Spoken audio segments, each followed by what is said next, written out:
Things are getting pretty spicy over in Eastern Europe. We now have reports that Russia has threatened military and political consequences, serious military and political consequences, if Finland and Sweden try joining NATO. Finland and Sweden are already having discussions with NATO. They're actually involved in the NATO meetings over the defense of, or I should say the response to the Russian invasion in Ukraine. And while there are some people who are saying, well, that's not explicitly threatening war or military action, if you actually look at what's been going on for the past several weeks, it is. There's been unidentified drones flying over nuclear plants in Sweden. There has been Russian activity from Kaliningrad into the Baltic Sea. So very much so, Sweden has been on high alert for some time. This statement is basically saying there is going to be some kind of action against you if you go out against us. And not only that, we already heard Vladimir Putin say anyone who interferes in their operation in Ukraine will face consequences never before seen in history. So I think it's fair to say, obviously, everyone's going to try and play some game of how they're describing things to win PR points. But it's a veiled threat at the very least. But I think it's in my opinion, it's outright overt to say military consequences. So things are absolutely starting to heat up. We'll talk about that. We've got NATO. Apparently, for the first time they're having this defensive meeting. And then I want to talk to you about propaganda because, you know what, man, I go on Reddit. I go on Reddit all the time. You guys know it. And it is the lowest of low tier propaganda I've ever seen produced in favor of Ukraine. And I like Ukraine and I oppose Russia's actions. I think it's all wrong. And I'm just like, your propaganda is garbage. But it's just so annoying to see bad propaganda. I'm like, guys, do better than this. The Ghost of Kiev thing, that was cool. The Ace fighter pilot took out 6 Russian fighter jets. Cool story. The Snake Island one, go F yourself. I like it. But these memes are just cringe. So we'll talk about that. At the same time, RT has been taken offline. And I think that's absolutely wrong. If people want to see the Russian perspective on the war or see what Russia's claiming, they should be allowed to do it. But apparently Anonymous has shut him down. Yeah, I don't know if I believe that, but we'll get into that stuff. Joining us to talk about all of this is Nick Freitas. You want to introduce yourself? Oh, well, thank you very much for having me on, Tim. Yeah, my name's Nick. Did some time in the military. I'm currently serving the Virginia House of Delegates. But yeah, it's kind of an interesting topic because my whole role in the military was unconventional warfare and counterinsurgency. And so watching this kind of unfold is amazing. But yeah, I've been serving the last 7 years in the Virginia House of Delegates, representing the 30th district. So thanks for having me on. I mean, it's perfectly pertinent, I suppose, with your military experience, but also you had a viral video recently condemning, like critical race theory in schools and things like that. And so I think, before we even went live, you were giving it all away, talking about school choice and what's going on in these schools. And I'm like, well, it's fine. You'll just say it twice. So. Yeah. So that should be fun. Yeah. We got Ian. What's up, everybody? I've been very inspired by all the 20s I've been rolling lately that you've been reminding me about. So I got a couple of 100-sided dice. Snap. It's about time to start rolling hundreds. Yeah. And one of these is for Tim. I'm going to let Tim decide which one you'd like. Here you go, Tim. A 100-sided dice. One's rainbow colored and one's blue. That's so cool. Very heavy. It is a giant metal ball. Hard metal. All right, I'm going to roll it. Oh my gosh, that's loud. Yeah, it's just they don't play well in D&D because they take forever to roll. Roll away to Nick. Got the wide shot on that? It's in front of Nick now. What do we get? What do we get? 22, 23? 23. 23! It's a prime number. Nice. Better than 20. Good night ahead of us. All right. What's up, everybody? And I'm also here. I warmed Nick up by talking about anything and everything. I try not to talk about the podcast topics, but sometimes we get into it. It's going to be great. I'm really looking forward to it. Before we get started, my friends, we have an awesome sponsor. We have BioTrust's Ageless Multi-Collagen. You know them, you love them. Go to strongerbonesandlife.com and you can secure your supply of Ageless Multi-Collagen for up to 51% today. You need this stuff. It's excellent. It's for your joint, your hair, your skin, your nails. Today, I was trying to do what's called, I don't know what it's called in rollerblading, but it was a side tuck. I was launching off a ramp and doing a sideways flip, like a front flip, but sideways, into this big airbag. And I got achy bones and knees, so I definitely need this stuff. And I'm grateful for BioTrust sponsoring the show. Again, Stronger Bones in Life. They say you will get a 60-day money-back guarantee. You will get the healthy aging support of collagen in its ideal forms. For every order today, BioTrust will donate a nutritious meal to a hungry child in your honor through their partnership with NoKidHungry.org. To date, they have provided over 5 million meals. Please help BioTrust hit their goal of 6 million meals this year. It is non-GMO and free of artificial colors, flavors, preservatives, and sweeteners. It's free of gluten, antibiotics, and RBGH and RBST. nearly no odor or taste. For real, I put it in my weird drinks. You often see I have this weird black Very weird. lemonade today. And you can't even taste it. It's fantastic. And so I definitely need it with my old achy joints. No clumping, unlike other supplements. And you get free shipping with every order. Free VIP live health and fitness coaching from BioTrust team of expert nutrition and health coaches for life with every order. And their free e-report, the 14 foods for amazing skin. And I just want to say, in these times, these troubled times, the culture war times, special shout out to everybody who's willing, all of our direct sponsors. These are the kind of companies you got to support because they're willing to be involved with the work that we do, especially with all these activists going crazy. So again, strongerbonesandlife.com. But don't forget, you can directly support us over at timcast.com by clicking sign up, becoming a member. And as a member, you keep our journalists employed. We've got on-the-ground reporters. We've got a team of journalists writing stories every single day.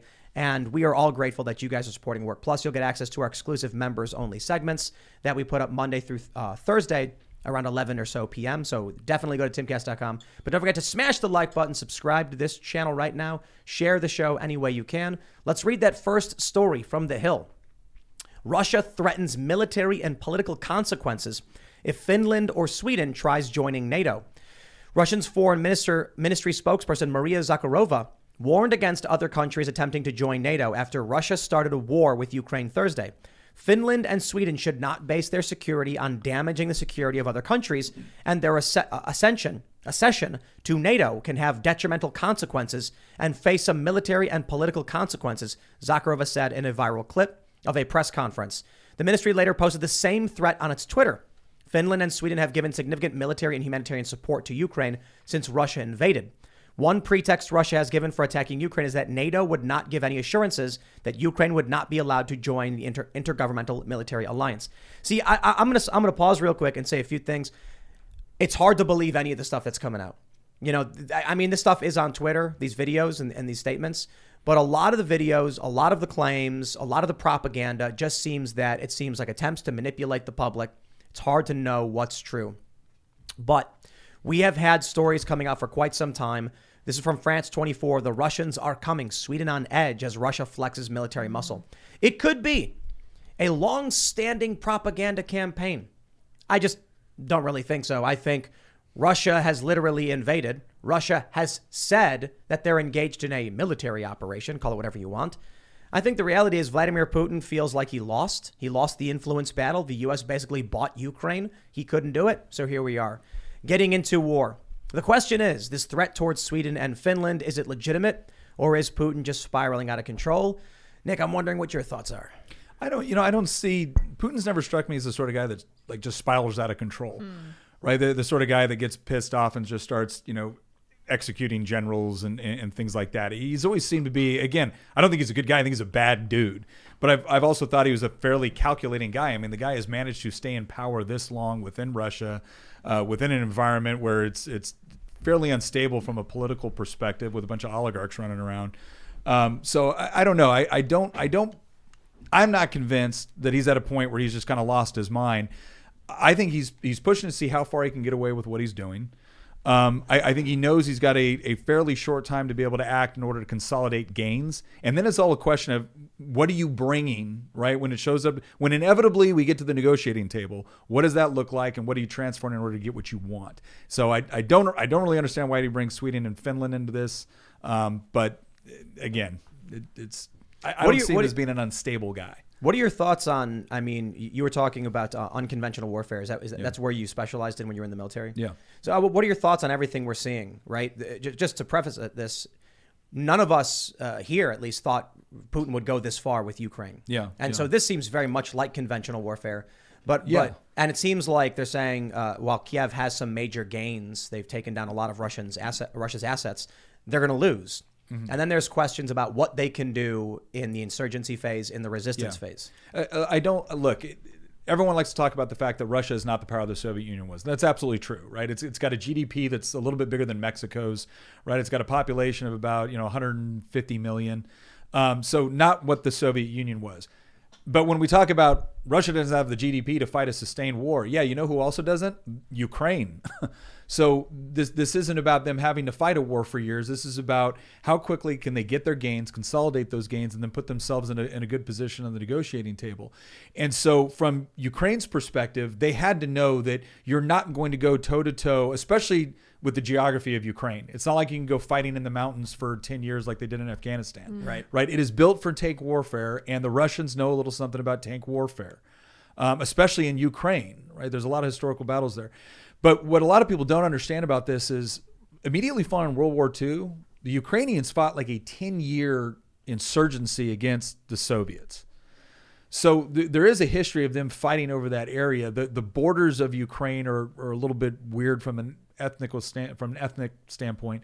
So at this point, this is a question of using the natural geography that you have, right, around the Dnieper and whatnot, in order to slow like the major advance. And then it's largely going to be urban battles. If you can be in an urban environment and you can make them pay, because that's where asymmetric warfare works really well for the defender, for the person that doesn't have the technology. But if you're sitting in a city right now and you've got an AT-4, an RPG, or if you've got really something good like the U.S. gave them, like javelins, okay, you got a $10,000 or a $15,000 rocket that's taken out a $15-20 million tank, right? That adds up. And so if they fight the insurgency point in the urban areas, which are kind of behind the lines of the Russian advance, and then they use their military in order to kind of stop them at some of these main geographical areas, rivers being one of the best, they can drag this out and they can make Russia pay a much higher price for it. And that's what I don't think Russia can afford. I want to pull up the Google map real quick of the Eastern European region. You have Moscow, you got Russia, you've got Ukraine here. You can see it. When Vladimir Putin says he wants assurances that Ukraine won't be joining NATO, I think Tulsi Gabbard came out and she was like, just give them assurances Ukraine won't join NATO. It's like, have y'all looked? I'm a fan of Tulsi, but have you looked at a map? Right? Yeah. Estonia and Latvia are NATO members. Oh yeah, they're already on the border. They take it very seriously. And then if you go up and you look at Sweden, which look, Russia's got St. Petersburg, they've got Kaliningrad in the Baltic Sea. Sweden, not NATO, but now obviously Russia's threatening Finland, not NATO, but also Russia is basically threatening them. They're both in these same meetings with NATO. So when Moscow is like, oh, we don't want NATO on our borders, like they've been there, dude. Mm-hmm. I know Sweden and Finland, but to act like this is the line for him now, perhaps it's fair to say I'm not saying he's spiraling out of control as like a madman, but he's desperate. Yeah. Russia is not the power it once was, and it's being weakened. It's being pressed upon. It's already got NATO on its borders, and now it's going to have Sweden, Finland, Ukraine. Putin, he's done. His only option basically is to bend the knee to the West and say, how may I serve my liege? And he doesn't want to do that. No. So he's like, I'll go out with a bang, I suppose. Oh no, I think he is I think he's someone that wants to believe in the greatness of Russia, that would love to see the Russian Empire once again on a global stage as something that's respected as opposed to kind of a second-rate power. Again, you're growing up. He was once a KGB officer. Like, this was a guy that believed in the greatness of Russia, regardless of whether or not he was a communist. Right. And I think he sees, again, these countries that used to be in the Russian sphere of influence. He's finding different excuses for casus belli in order to justify why he's going to war. I think some of this, too, has to do with internal dynamics within Russia. I mean, you have a decreasing birth rate. You have, records showing that you've got a record number of kids in their teenage years that are alcoholics. Right. Look, I don't think any of us are shocked by the fact that there are plenty of times throughout history, when a domestic leader had problems at home, a war abroad was a great way to, kickstart your nation and get them focused on something, the greatness of whatever it was. And look, our nation hasn't been beyond that sort of enticement in the past. But so, yeah, I don't buy that it was Ukraine potentially joining. Like, would this have happened anyway? Yeah, I don't think NATO was the fulcrum. I think NATO made a convenient excuse for Putin to do something that he already wanted to do. They're trying really hard to push this propaganda, this anti-Trump propaganda. It's so, man, the propaganda is mind-numbing. Ugh. It's under Trump. Putin did not make these moves. No. And so the only real response they have, because the first thing I started seeing from these activists was that, thank heavens Trump wasn't president when this happened, because we'd be worse off. And I was like, for 4 years, Putin backed off. Yeah. And they said, Now they're saying it's because Trump gave them everything they wanted because he was opposed to NATO. It's like he got NATO to pay us more money. Yeah. I mean, if anything, he was stabilizing it in a sense. Oh, so no. This is the part where, and I was the other night I was just kind of pissed off, and I said, I can't remember how long we're away for a bunch of European countries to, ask the United States to intervene in the Ukraine, only to turn around 6 months later from now and bitch about the United States intervening in Ukraine, right? Because they're always willing to fight to the last drop of American blood to sustain their welfare states. Right. So this idea that when Trump came in and basically told NATO, hey, look, a treaty is an agreement. It's a legal agreement, and you're not living up to your part of it.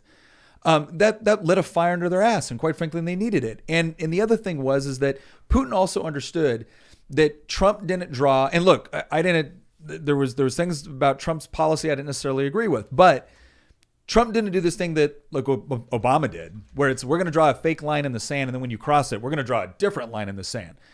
Putin expected that if Trump said, you do this, we're going to do this, that he would do it. And that's a big part of when foreign leaders, cannot calculate what you're going to do. It actually, and you have the ability to actually make good on your threats.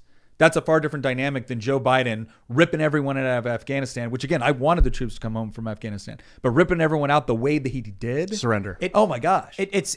Afghanistan seemed like they botched that on purpose. How you abandon Bagram, it was just mind-numbingly insane. I'm sorry. I know I love to cite Hanlon's razor. Never attribute to malice that which can be explained by incompetence. But in this instance, I'm like, there's no way you thought abandoning our Air Force base before evacuating people made sense. Maybe because Biden's a bureaucrat with no military. I don't think he has any military experience. Does he even have any military knowledge? Well, but come on. Surrendered and routed our troops. But the guys advising him certainly did. Now, this is the part where I do think we've seen this trend within politics and some of the rhetoric and the direction the left is going. And I'm not talking about everyone that might be a Democrat, right, or a liberal. I'm talking about the hardcore progressive left. They honestly believe some of this crap where it's like, oh, we're just going to pull everybody out by September 11th in 2021, and that's going to be our marker, and it's going to show that we're dedicated to peace. I honestly think Biden is someone that is making a political calculation based off of photo ops, and honestly had no idea it was going to go this badly, even though, again, to your point, anybody should have been able to look at that and be like, you cannot pull out this way. But Putin is watching things like that.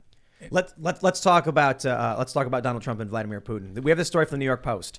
Trump talks about Putin mocking Merkel and more at Mar-a-Lago. Boy, did they bury the lead on this one. The story is about Donald Trump threatening to hit the capitals of Russia and China.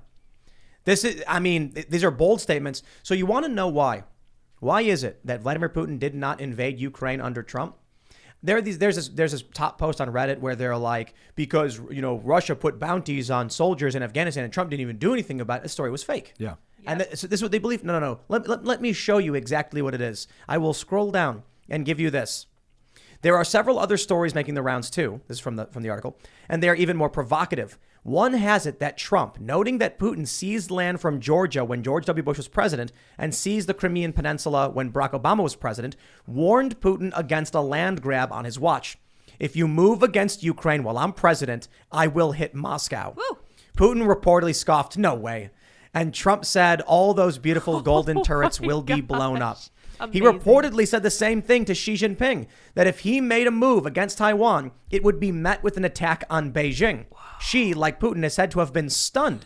Though it's possible neither man believed Trump was serious. I kind of don't like the idea of bombing civilian targets immediately as soon as a regional war happens. But let it be said, Trump was called a madman by his enemies and his supporters. So, and I just want to say, I don't believe Trump would bomb civilians. I mean, he's the guy who said we're calling off the airstrike on Iran because it would be too many people would die. Yeah. But Trump is notorious for the big ask. He exaggerates his position and then pulls back to a more reasonable spot. That's what he does. He says, "I'll buy that. I'll if I'm doing the job, I want $1 million." And they say, "Oh, $1 million? That's crazy. Okay, how about $500,000?" Mm-hmm. Now he's getting you to $500,000. In this instance, he goes to Moscow. He goes to Putin. If you invade Ukraine, I will hit Moscow. And Putin's like, no. And Trump's like, yes. Try me. And Putin's like, okay, This guy's a little off his, And they know that he'll be out in 4 years. They know that the American right. democracy or republicanism works like Putin that. was like, let the hold, like the Braveheart meme, hold, and then Biden comes in, he's like, we good. Yeah. Well, and nobody thinks. I mean, again, this is also, some people think that diplomacy works with everybody because they honestly believe that, well, if we all just sat around the room and we talked and we understood one another, like, I can't remember who it was that said that, Israel and Gaza understand each other. Oh, they do. Right? Yeah, they don't like what, Sure do. So this idea that if we just had a better conversation, all things would be fine. No, when you're dealing with people that are either dictatorial or quasi-authoritarian or whatnot, what they respect is strength. And that strength has to be backed up with the, first of all, the capability to do it. Could you actually make good on these promises? They all know we could. And then it's the idea of, would he actually do this? And even if they don't think he would, the bottom line is that there's a part of him like, damn, he might actually do it. That is the sort of stuff that can stop a war from ever taking place in the first place and can check aggression. You have to have the capability and the willingness, and you have to be able to negotiate in a way that your enemies don't know what you're going to do, but know that the wildest crap is still on the table. You ever play poker at all? A little bit, not very good.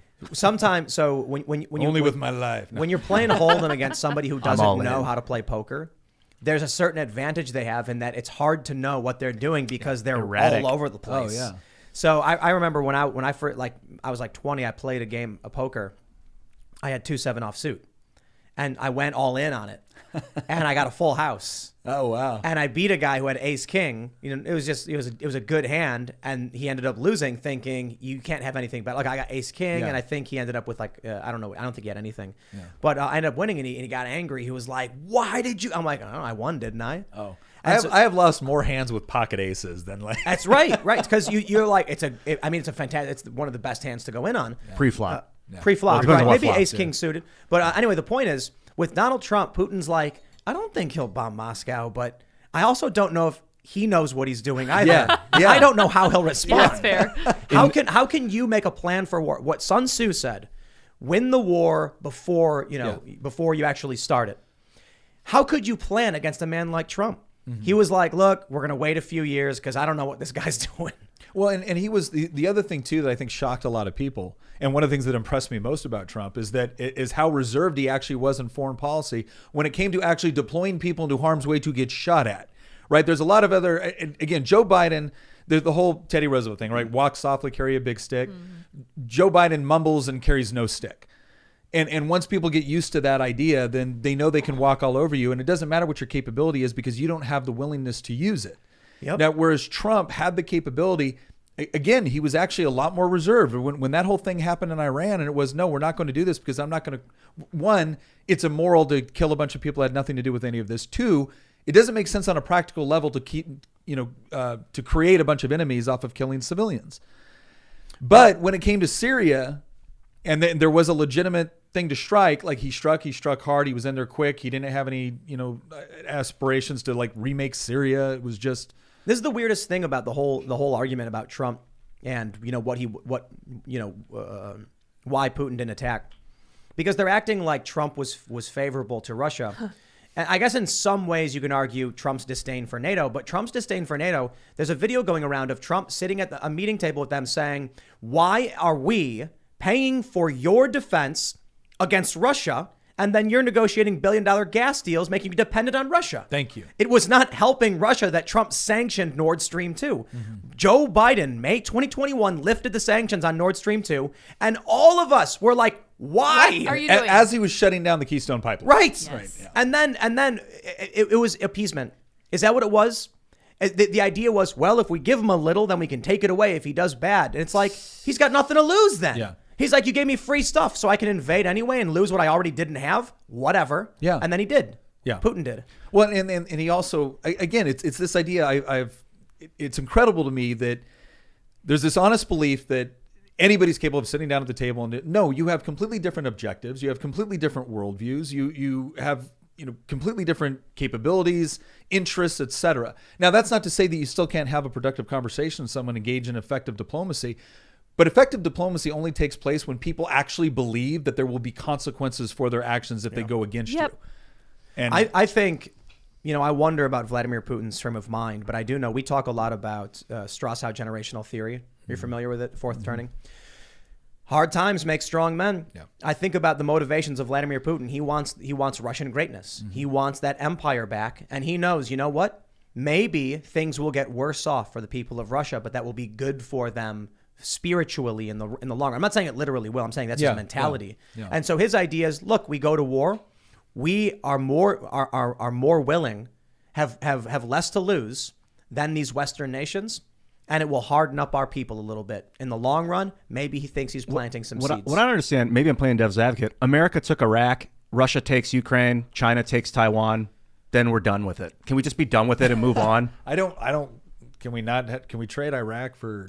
Yeah, I would love to trade Iraq for maybe no conquest. How about that? Yeah, Greenland's going to Greenland. be super valuable in the 21st century. Greenland. And beyond. How about this? We Russia, you can have Ukraine. Who's going to get Greenland? It's Denmark, isn't China it? can have Denmark Taiwan. has it. Yeah. The Kingdom of Denmark. Yeah. Talk about get Greenland. an ally early, because Yeah. in 100 years they're going to be mega powerful. Why, Unless 'cause someone it melts? seizes. Yeah, it's going to melt. And it's going to be so much oil and lithium and We have Beachfront Alaska. property, We Yeah. have Alaska. Yeah. We do have Alaska. We conquered but- it, didn't we?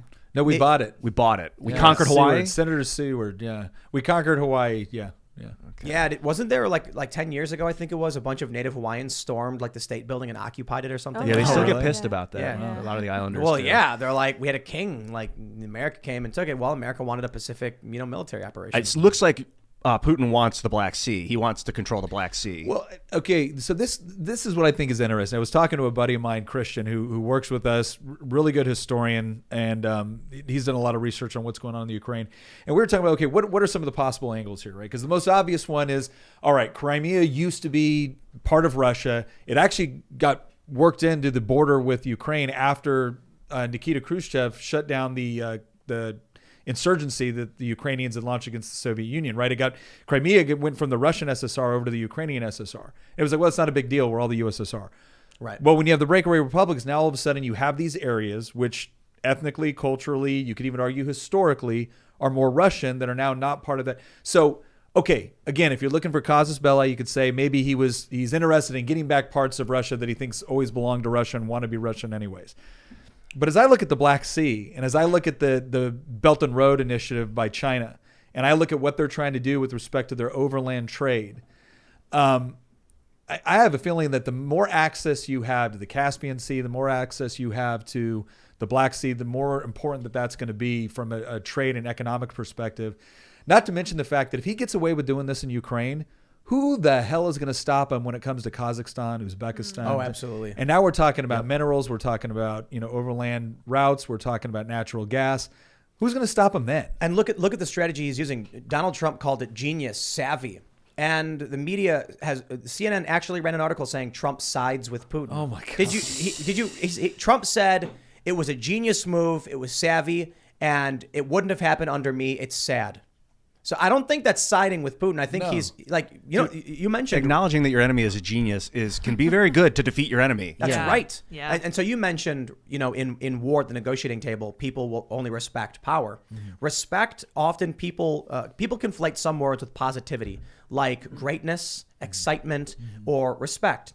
You can respect someone and despise them. Oh, yeah. You can be excited and in despair. Not happy. Yeah. Yeah. Yeah. Excitation. You can be a great man and pure evil. Genghis Khan. Great is just maybe of, not of evil, but magnitude. was he evil? Yes. Probably. But we often view greatness in a positive way. Like he was a great man. It's like that could just mean a powerful man. A conqueror. Yeah. Right. Yeah. Right. Well, and Alexander the Great. and when it's funny too, you would think the same left that when Trump said "Make America Great Again," and they all came out with their little head, "Well, make America good again." It's like, okay, so you get that there's a difference, right, Right. between the Right. two. And then when he comes out and says, "Yeah, this was a genius move on his part for these reasons," it can be genius and bad. What was he referencing when he said it was genius specifically? So Vladimir Putin says, "Oh, look, these regions are independent. I'm going to send in a peacekeeping force to keep the peace." And Trump was actually being sarcastic. He was like, "Oh, yeah, peacekeeping force. Well, look at all those tanks. That's a peacekeeping force." Yeah. And they're like, he's siding with Putin. He was being sarcastic. Yeah. But it was a clever move for Putin to be like, well, they're independent, so we can go help them. And it's like, oh. Yeah, that's how you win a war Casus before it belli. begins, basically. Yeah. Let's talk about, we always do it, the double standards and the hypocrisy of our good Democrat voter and activist friends. Take a look at this story from Timcast.com. Ukraine says they have supplied 18,000 weapons to citizens. Anti-gun leftists celebrate their efforts. My favorite is Occupy Democrats. Let me pull up this image from Defiant Els. Occupy Democrats first tweeted, "No civilian needs an AR-15, regardless of whatever mental gymnastics you do. You are a very special breed of stupid." And they then, about 6 years later, breaking, Ukraine's interior minister announces that 10,000 automatic rifles have been handed out to the civilians of Kiev as they prepare to fight tooth and nail to defend their homes against Putin's invasion. RT if you stand with the brave people of Ukraine. Now, hold on, everybody. I think Occupy Democrats are right. I think Joe Biden's correct. You know what? I was wrong to criticize the establishment when they said Putin was a very real threat. I stand corrected, you guys. You're right. I think our government should join in as well and give all of the United States citizens some automatic weapons. Yes. So because Vladimir Putin's such a big threat to all of us. We could be Yeah. next. True. Yeah, That's we could right. be next. That's Yeah, right. I'm terrified. And China, but Putin. So I'll take a fully a select fire Kalashnikov. Yeah. Yeah. yeah. Something I mean, while you're handing them out. regarding this guy's first tweet where he's talking to the air and then he says you're stupid. This is something I think people should avoid. This is a little off topic. When you're using social media and you're like complaining towards someone and you start insulting them, if you do it on social media, a lot of people that are unintendedly reading it are going to feel like you're insulting them. Yeah. So don't do that. You are a very special breed of stupid. Yeah, who are you talking? You talking to me? No, they're talking to themselves. Apparently. Because now they're tweeting that they actually say civilians, like no civilian needs an AR-15. To be fair, they're handing out Kalashnikovs. Oh yeah. So okay. it's, Well, no, it okay, is so They different. do need So AKs. keep in mind here, they still think AR stands for automatic rifle. Yes. So Wait. what's crazy is they don't think any civilian needs a semi-automatic rifle, but they are thrilled need about fully automatic automatic AKs rifles. going out Yes. to people. That's actually a really good point. Maybe we're being mean to our good Yeah. friends. No civilian needs an AR-15. What they're really They saying need- is it's semi-auto. Yeah, it's not not good. sufficient. No, Not you sufficient. need Not select against fire. tanks. Yeah. Correct. Right. Not against tanks. If, So and they if one of start those handing out and if one of those M1s. selects is not full auto, then Occupy Democrats is not satisfied. That's right. They start There you handing go. out 50 BMG. Yeah. So maybe what they're really saying is that no civilian needs a semi-auto single shot. Come on, Yes. you need full auto. That's right. Only the best. That's what they're getting at the whole time. But let's talk about the asymmetrical warfare though, because I mean this is the reality. When you try to invade someone else, the big challenge for Vladimir Putin is going to be demoralized Russian soldiers, a finite amount of them, versus the entirety of Ukraine civilians who have remained, who are going to be like, I'm going to fight you. Which is actually surprising. There's a number. I think a lot of people, and I think Putin thought this would be something where, hey, as soon as the armored divisions go rolling across the border, president's surrender. leaving the country, nope. He put on body armor. Yeah. I mean, you got to hand it to him. Like, I cannot, Poroshenko took out a gun. right? I don't know if I believe it. It's propaganda. But it's good I believe it, propaganda. yeah. If you're It trying to is. rally, I mean, let's face it, especially when you're engaging in asymmetric warfare, you are the weaker party. Propaganda is one of the key things you're going on. We still got Democrats that think that we lost the Tet Offensive.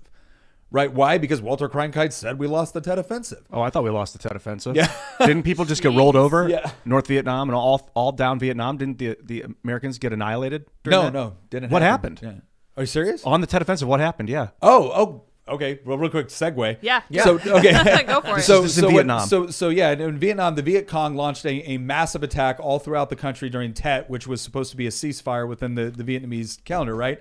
And so they made like some fairly major gains quickly, but with like in several weeks, they had taken massive amounts of casualties. We're like talking like 20-1. At that point, it was after the Tet Offensive that the North Vietnamese army had to start coming in and supporting because we had almost wiped out the Viet Cong after the Tet Offensive. They threw the kitchen sink at it and they got obliterated. So it looked bad overnight, partly because our own military, leaders were saying, "Oh yes, they're on their heels. They can't do anything." Well, they launched this major offensive that was unexpected. They got temporary gains, but they got destroyed. But it didn't matter. The propaganda campaign that went along with it made it look like, one, the military or the government was lying to the people, which is certainly not hard to believe. And then the other two was that this never would have happened if we were actually in the good shape that we were. And as Thomas Sowell likes to say, when a democracy decides you've lost the war, you've lost it. And so that was the problem. But again, if you look at something like this, the propaganda component for an asymmetric force is critical. Psychology is one of the most important things in a war. Yeah. That's why we're seeing so much propaganda, because making people feel like we can win, we should win, and we have to win is important to keeping people in the fight. So there's a video of Poroshenko, throwing a strap over. He's got a rifle of some sort, and he's like, I'm here on the ground, and he's like, here's all the other people I'm fighting with. You've got President Zelensky, and he's like, I'm with the prime minister, I'm with the cabinet from this guy. We're here on the ground. He's got like a vest on, because the people of Ukraine, they're going to see that. And they're being handed out guns. Yeah. And they're and when you see your leader on the battlefield with you, they're going to be like, it's like my favorite movie, The Patriot, with Mel Gibson. I often cite. Good movie. When he says, hold the line, and he runs back when they're retreating, and then they pull forward and win. That's the thing. But let me tell you, you mentioned we got into Vietnam. I got to tell you the story I read. It's fascinating. So the U.S. was trying to engage in psychological warfare. It's something I read on the internet. Perhaps it's not true. And so what they did was, they knew that the Vietnamese were very superstitious. So they made these creepy recordings of wailing, haunting Vietnamese, like Viet Cong soldiers, saying, why did I fight? I should have gone home.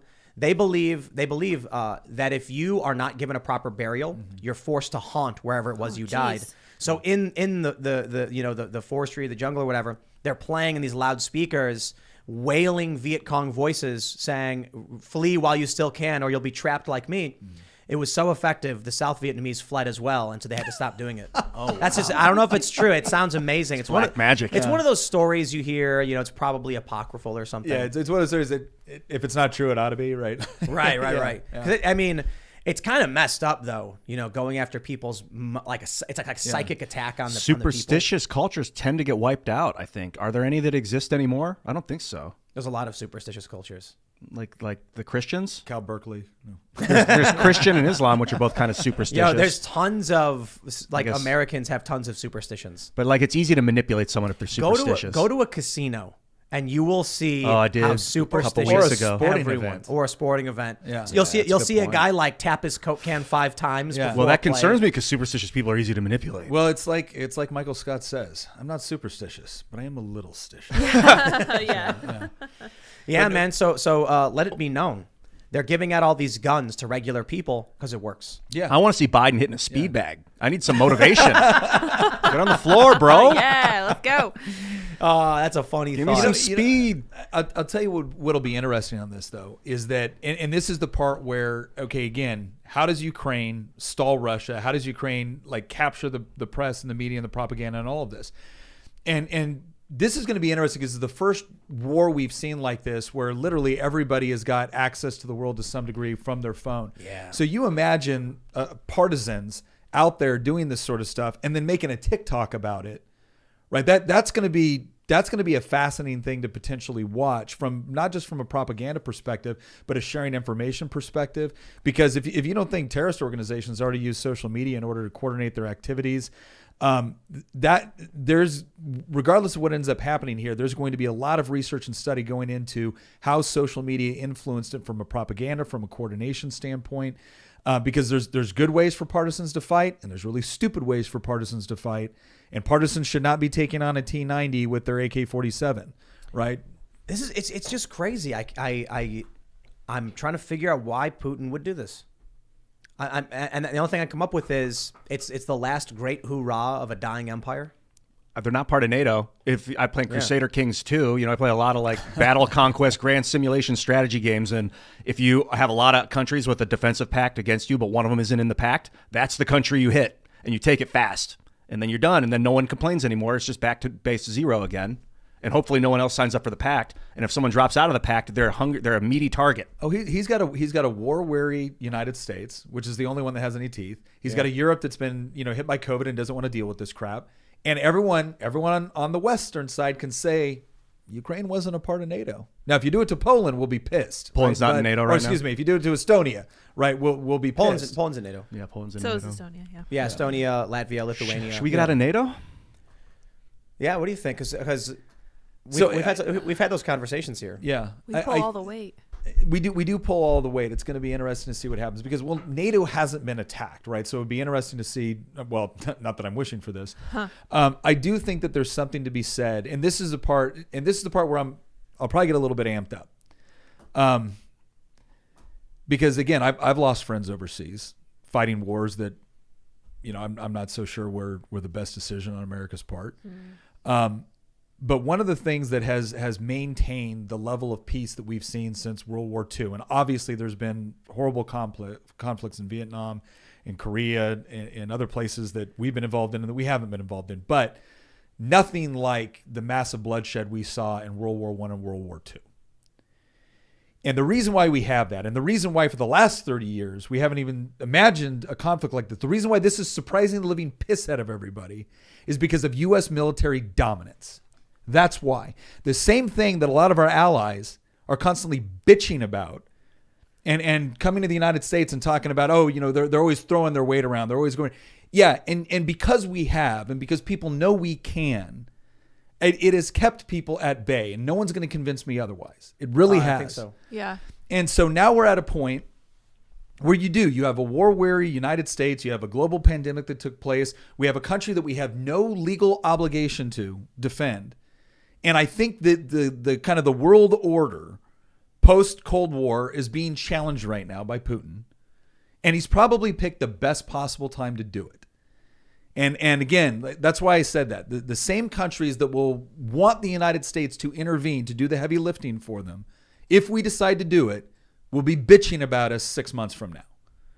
And so I don't think we should. Now, does that mean do we pull out of things like NATO? I think there's value with the United States being the preeminent military power. And I think that does do something to preventing other nations from getting a little bit froggy when they shouldn't.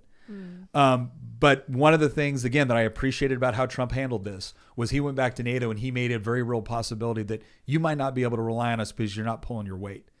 And that's not the same for allies that we have in like South Korea or Taiwan. They do pull their weight. They do recognize the threat, and they do recognize their responsibility to hold back the threat. And yes, they depend on the United States for support, but they don't have this expectation that they don't got to do the fighting because we got this. And so I think one of the positive things that could come out of this is a lot of these countries that it's become real popular to trash the United States are going to realize that, you know what do you think your country would look like, Western Europe, if it was Putin that had the military and economic power that the United States had? You think we'd be having these conversations? Nope. You think we'd be talking about Eastern Ukraine, or you think we'd be talking about the south of France right now? So just remember, as much as the United States may screw up on our foreign policy, as much as we might, at a time where we had all the power, all the money, all the military might, show me the country that we annexed into the United States in order to expand our own empire. Well, Iraq. But we didn't. We don't own Iraq. Not on paper. No, not at all. I mean, again, the way that you look at Russia. If Russia takes over Ukraine, watch what happens in Ukraine. It's going to be nothing like what happened in Iraq. Yeah, I was really impressed with the Spanish-American War. What I've read about it is that the Americans basically liberated Cuba. For better or worse, they didn't invade and take it. They kicked the Spanish Empire out, and we're like, now Cuba's free. Yeah, I mean, we didn't do that in the Philippines, but right, we didn't do that in the Philippines or on Wake Island or on Midway. And this is not me suggesting that the United States military has not had our own little brush with empire where we've done things that we shouldn't have done. I mean, go look at what Lincoln was saying about the Mexican-American War. Go look at what Grant was saying about the Mexican-American War, about how we kind of picked a fight with a country we knew we could kick the crap out of and then got a lot of territory from it. So, like, again, I'm not saying we're perfect.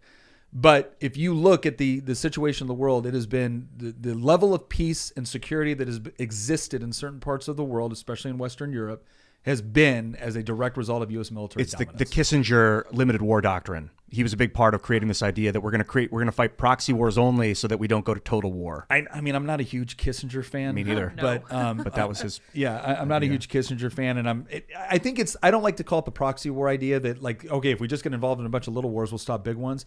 I do think there's an argument to say that there is such a thing as the Sudetenland moment, right, where there was a point where the French military, the British military, if they had intervened in Sudetenland, or if they'd intervened when, the Nazis were going into Czechoslovakia and just carving it up because they could, would that whole scene turn out a lot differently than if they waited all the way till Poland? And I think there's an argument to be made there. I think there's an argument to be made that you identify when someone has larger aspirations, when they have the military and capability to do it, and you intervene at a point where they realize that, okay, we're not going to get away with this. You don't let them build up a certain significant amount of power to where they now can potentially get away with it. That's kind of what we've been doing in Iran. Well, like I've heard the Stuxnet, we blew up infrastructure. Yeah. I think have they targeted them with weapons, blow up weapons depots and stuff. I don't know how hot it's gotten. The Stuxnet was obviously fairly significant, and they've also tried to manage their growth through sanctions and. So we could have done that to Germany. Looking back in retrospect, we could have tried to somehow disrupt their rise to power, but it was internal. It was like, how could we get involved and stop the military machine from creating itself? No, I think it's more of, and again, I always side with non-interventionists, and then you need to explain why something is so significant that the United States men and women need to bleed for it, right? That's my starting point. Now, when you're talking about something like Germany, again, when you have internal issues, I tend to say, look, you stay out of those. Those are internal issues. Peace of Westphalia, right? But once you start seeing naked aggression, like you did with the Sudetenland with Germany, or like you did with Czechoslovakia, then I think there is some argument to say, like, okay, is it appropriate at this point to intervene on some level? Now, what? There's a big difference. There's I'm trying to think of the word now. There's levels of force that you apply, right? There's an escalation of force. Not everything has to be like, you went into the Sudetenland, I'm nuking Berlin, right? It's not that. But it Sounds like Trump. Yeah, right. I'll hit Moscow. But that's the thing. There's a difference between, okay, what's going to be your escalation of force, right? That's what you know. That's not what you share with the rest of the world. You want Putin thinking, you send one Russian troop into Ukraine, right? And I'm going into Moscow, right? I'm going to set up a Trump hotel in downtown Moscow, right? Because he doesn't know if you're actually going to do it. And so that's where there's a difference between, okay, what should be our actual strategy versus what sort of strategy should we project, right? And our enemies don't get to know this one. They just get to know what we're capable of. Biden said recently, the minor incursion, it depends on if it's a minor incursion. He gave, that was preemptive appeasement. That was so Biden stupid. should have said outright, we'll go into Moscow. All right, Biden's the Neville Chamberlain of our time. Yeah. And worse, possibly the Buchanan. Yeah. But he could have said, we won't tolerate this. Europe won't tolerate this. Ukraine, Poland, the Baltic states, Western Europe, none of it. If Putin makes this move, we go into Moscow day one. Try me. Yeah, you get the president of France, Instead, he's like, England, well, Germany, minor- United States. The thing is, here's what I'll say, though. If Biden had said that, He would have flubbed show of hands on who believes it. He's like, I don't buy that. He would have been reading a prompter and he would go, come on, man. We're going to Moscow. We're going to Whatever. We're going to Moscow. Look here. Forget it. Corn pop. I don't Going to know. Moscow. Vladimir Putin's a bad dude who's got some bad boys. Someone called Yeah. Putin a bad dude yesterday, or was that? You know, or he you just might have called him said a bad dude earlier. Yeah. I think he was going to say bad mother in the video. You can hear him start to say the word mother, and he stops himself and says dude Jeez. instead. Yeah. Bad Biden said that? dude. Biden, yeah. When he listens, he starts to say Bad dude real dude. weird. Bad dude. Bad dude.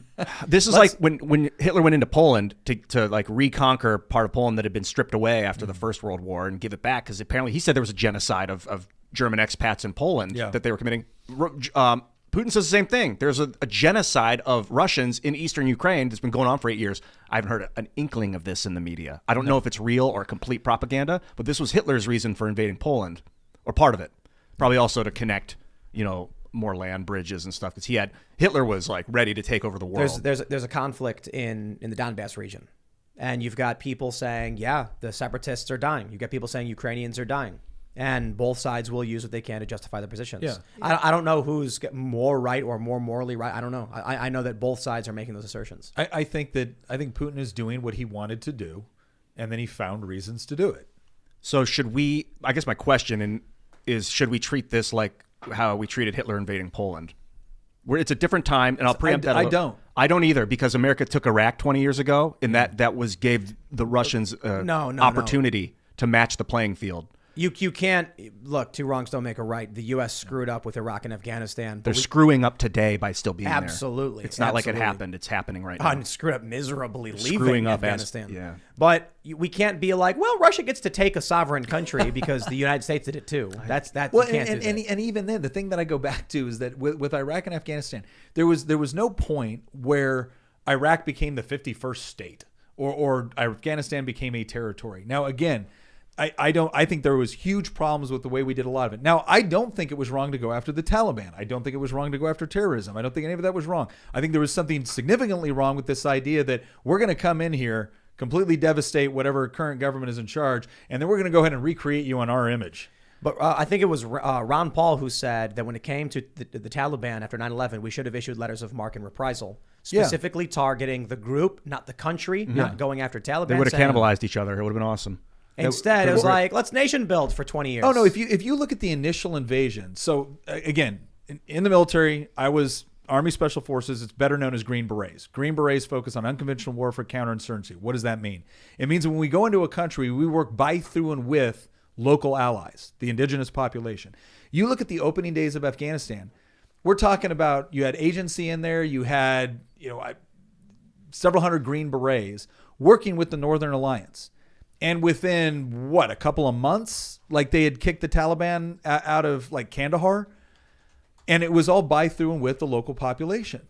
And what would have been fascinating to watch, and who knows what would have happened, what would have been fascinating to watch is what sort of organic solutions people would have come up to. And I'm sure it would have been, ugly, and I'm sure it would have been brutal at times, everything else. But it wouldn't have been the United States saying, no, we're not just going to fight the Taliban. We're going to take over the entire country. We're going to take over the entire war. It's now our war. We're going to help you with your infrastructure. We're going to help. Because some of this, I don't know if you've ever read the book or seen the movie, Charlie Wilson's War.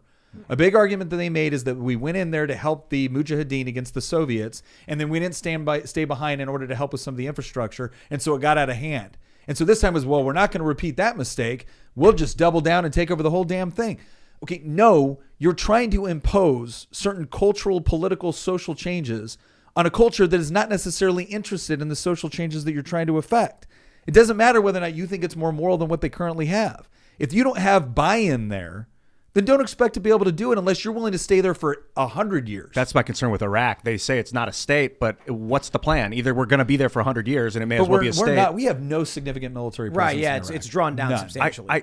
I just don't believe that. I don't know where that idea comes from, but it's like locked down by the United States. Or whoever's there. Is it American weapons in the Iraqi puppets' hands? Like, it's a large nation that has been well defended by the United States for 2 decades. Oh, we have not been a significant military force on the ground in Iraq for, gosh dang, we're probably, I'm trying to think of the actual, I was last over there in 2008. I think by 2013, we were really drawing down significantly. So no, we have not had a significant military presence in Iraq for, it's getting close to, 10 I think years under now. Obama, he pulled all the troops out of Iraq, put them into Afghanistan. He moved a lot down there, then he reinforced in Afghanistan, and by the time Trump was in there, we have a huge embassy over there. There was some military presence, but that was one of the big complaints, right? Is that the reason why ISIL was able to come in and do so much was because we didn't have a significant U.S. military presence. It seems like Iraq is a staging ground, and so is Afghanistan for like Russian interference. surrounding Iranian. Iran. Yeah, Iranian. They've got Syria on the border. They're close to Egypt in the south. They've got their eyes poking into Saudi Arabia's north border. Well, that's been, Saudi Arabia was when during the Cold War, Iraq, especially Syria and all that was very clearly Soviet sphere of influence. Iraq was a little bit because they were taking most of their military equipment. Egypt was Soviet influence at a certain point, and then Saudi Arabia was more U.S. influence. So it's just been an interesting dynamic. But keep in mind, all those borders were drawn by British map makers. So. Yeah, after World War II. I want to talk about modern day piracy. That's an interesting conversation. Yeah. So we have this story from Cyber News, Anonymous Leaks database of the Russian Ministry of Defense. We had this report out of NBC that Biden had been presented with U.S. plans for cyber attacks, direct attacks on Russian infrastructure. My position has been this for some time. The modern day pirate or corsair is going to be the hacker. Yeah. Governments, because we watch this happen. When back in the what do they call it? They call it the what was the time of the colonial? There's a word for it, like sail. Barbary pirates and the. It's called like the sail era or something like that. Oh yeah, I know what you're talking about. Yeah, I say like colonial times, but Age of Sail. The Age of Sail, I think it was. So the crowns would issue letters of marque, which basically would commission a private warship to attack enemies during a time of war, and they could then capture it, bring it in, and get a reward for it. It was a simple way of being like, we don't got to pay for your repairs, we don't got to pay for the ship, You find your own crew, you bring a ship, we'll pay you for it. We'll make it worth your while. So governments would effectively commission pirates, corsairs, to go and stage these acts. Then the other country would be like, your ships are taking us. Oh no, those are pirates. Don't look at us. So now we have Anonymous hacking RT and shutting them down, hacking Russian Ministry of Defense, and I don't buy it. First of all, it's probably just like U.S. cyber warriors. And if it isn't, it's effectively letters of marque. The U.S. government saying, private hackers, go for it and have fun. Take what you can from Russia. Think about it this way. You've got black hat hackers. These are the people who just want to rip you off and steal what they can. You got gray hat hackers, hacktivists, politically motivated, and white hat, corporate security types. The government can go to these black hats, effectively pirates. Heck, some of them are probably pirating software online, literally. And they'll be like, anything you steal from Russia, you will not be prosecuted for. Yeah. Any information you rip off, any databases, I'm willing to bet these people are being given carte blanche by the U.S. government. So you think they're getting paid through the dark web or something? Not necessarily paid, but I'm willing to bet you've got like FBI going to this black hat hacker and being like, we got that case against you. We're going to drop it if you can hit these Russian targets. Okay, I think that's what they did with Jack Ruby with the Kennedy thing. He was like a mobster, and they gave him, he got off. I don't know about all that. For killing a suspect. It was crazy. I think it's as simple as, we know who you are. We know you're good. Why don't you use your skills to help the United States, and we'll look the other way. So they're blackmailing criminal hackers part, in addition to maybe other things? Well, blackmail. They're like, we're going to let you have carte blanche to steal whatever you want, and we won't know repercussions. Or we'll punish you unless you steal whatever you want, and then we'll turn it off. That's true. I think you're, and again, there's not a lot of people talking about this because when people talk about, we've just gotten so used to, the president wants to go to war, I guess we'll go do that now.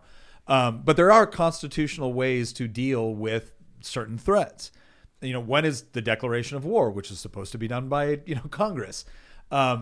That's a fairly laborious process. The other thing that the president has as a tool, now again, if you're going to engage in major action, you're still supposed to get approval from Congress to do this. It's not like they can do it. But the whole idea of letters of marque and reprisal, and kind of the last president I think we had that issued one was Madison. Wow. And it was, and again, don't quote me on that, but I think, and again, part of that was going after the Barbary pirate wars, and the United States didn't have a huge navy or anything like that. And so it made sense to do this. And I actually think it makes a lot of sense toward non-state actors when you're talking about terrorist organizations. And like you said, the modern day pirates are the hackers, man. They can do more damage with a couple lines of code than, Dude, we're talking about deepfakes. I saw a video of a jet coming in, and then it fired 2 rockets at that building where the camera guy was, and then you hear the kids screaming, and it's like, was that fake? Was that deepfake? I can't tell. I saw a deepfake today that really freaked me out. It confused me, and I don't even know what to believe. It's Vladimir Putin fishing, but he has large female breasts. It's got to be fake. It's on the front page of Reddit. Can't be real. That's real. American propaganda. That's real. That happened. Yeah. That's been confirmed. That is an image on the front page of Reddit. Putin with large breasts fishing and topless, and I'm just like, I see that stuff and I'm annoyed by it. Because it is top tier cringe. The bear, bro. No, poke them, but make the propaganda good. Right. Yeah. Like watching fighters, like there's video of like a plane falling from the sky, and they're like the ghost of Kiev, and I'm like, wow. And then it was Grums. He's like on Twitter. He's like, the Ghost of Kiev is like an anime protagonist. I'm like, well, now you got some good propaganda right there. But like a new comic book character. But here's my question: Do you think? And this is interesting. The hero's journey, masculinity, right? When you look at social media, there are certain platforms that the better it is, the worse it does, right? And there's other platforms where the if it's bad, it does better because it seems more authentic. People think it's actually real. People think somebody, Yeah, but like when we're talking I'm not saying it ain't cringy. I guess there's a meme on the front page of Reddit, and it's Megamind, and he's got it says like the size of the hero's balls. Yeah. And then it says ball size, and it says mega, and I'm like, that's the stupidest thing. Like, what is this a cultural reference to? Like, come on, man, do better. Toilet humor. As one of our friends. But who's making memes with Megamind? I mean, what is this? Did someone pull a meme out of the butt? Who is Right? Megamind? That's a boomer. Yeah. It's a boomer trying to make a meme because it's propaganda. Some like old 50-year-old intelligence guy. He's probably listening to the show and he feels all bad now. Oh, he's sorry. I worked really hard. I worked on it. My grandkids loved it. I love it. Don't worry, mega balls will come back one day. Mega balls. You're just ahead of your time. Yeah, but so this is not the first time we've heard stories like hacking. There's that Chinese hacking group. Yeah. There was the Syrian Electronic Army. And it turns out, I believe it's true because we did this reporting advice that the person who was actually running the Syrian Electronic Army was in Moscow. So this is somebody who hacked Twitter and then tweeted that Obama had been injured in some kind of attack on the White House. And the stock market in the U.S. dropped substantially before, because like the AP got hacked and tweeted it out. And then all of a sudden the market dropped substantially and then bounced back up. But it only returned like 90%. Hey, RT's back up. Oh, it is? It is. Yeah, we were just talking about RT. RT was down for a long time today. Wonder. And I just got it in. It took a while to load up, but then I was able to load it. They finally figured out how to get. I can't load it. Interesting. Yeah, Yeah, I just thought you. that they've been hacked. It's just Tim. Maybe I'm looking at a cached version. You might of be. the- So I like to go to actualidad.rt.com, which is Spanish language RT. That still works. Spanish Russian. And then you just translate it. It works in English, but I'm getting this message that it says checking your browser while loading RT. You think that they're logging everyone that's going to RT now? No, I don't know. But what I will say technocracy? is when I heard that Anonymous shut down RT, and I'm like, that does sound like a lot of what Anonymous is. And I will also stress this point. There is no hacktivist collective called Anonymous. That's just it's a propaganda. It's manipulation. It's always been. If you ask someone who's a hacker, what does it mean when Anonymous hacks something? They'll just look at you and be like, it literally means Anonymous hacked it. Like someone signed it anonymous. Yeah. Like if you wrote someone a letter, I hate you, signed anonymous. That's literally what it means. There's no secret group like conspiring to hate you. Well, that's It's a what random person. that's what the secret group wants you to think. Yeah. That's Yeah. what the secret group wants. Conspiracy. That's very. But Antifa of they you. are typically like they take down websites, they obfuscate, and But like you said, there's no they. It's just anyone that wants to become a hacker and say I'm anonymous can be anonymous. and when it first started, there was a small group who were doing it. It's like 500. And there was only a few of them who were prominent and actually had the skills. And then once it got popular press, all of a sudden you started getting all of these videos popping up on YouTube where it was like anonymous declares. And the initial like concept was if you have 1,000 anonymous individuals and people propose things randomly, whatever is popular rises to the top.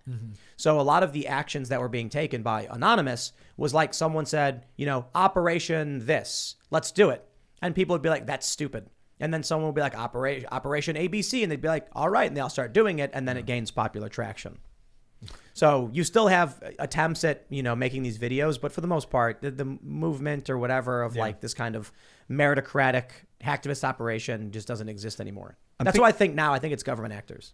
Yeah, well, yeah, because I think if you get, not to say that I know a lot of hackers, but the people I do, let's say that possess a skill set, I don't know that you could get 5 of them to agree on anything. Probably not.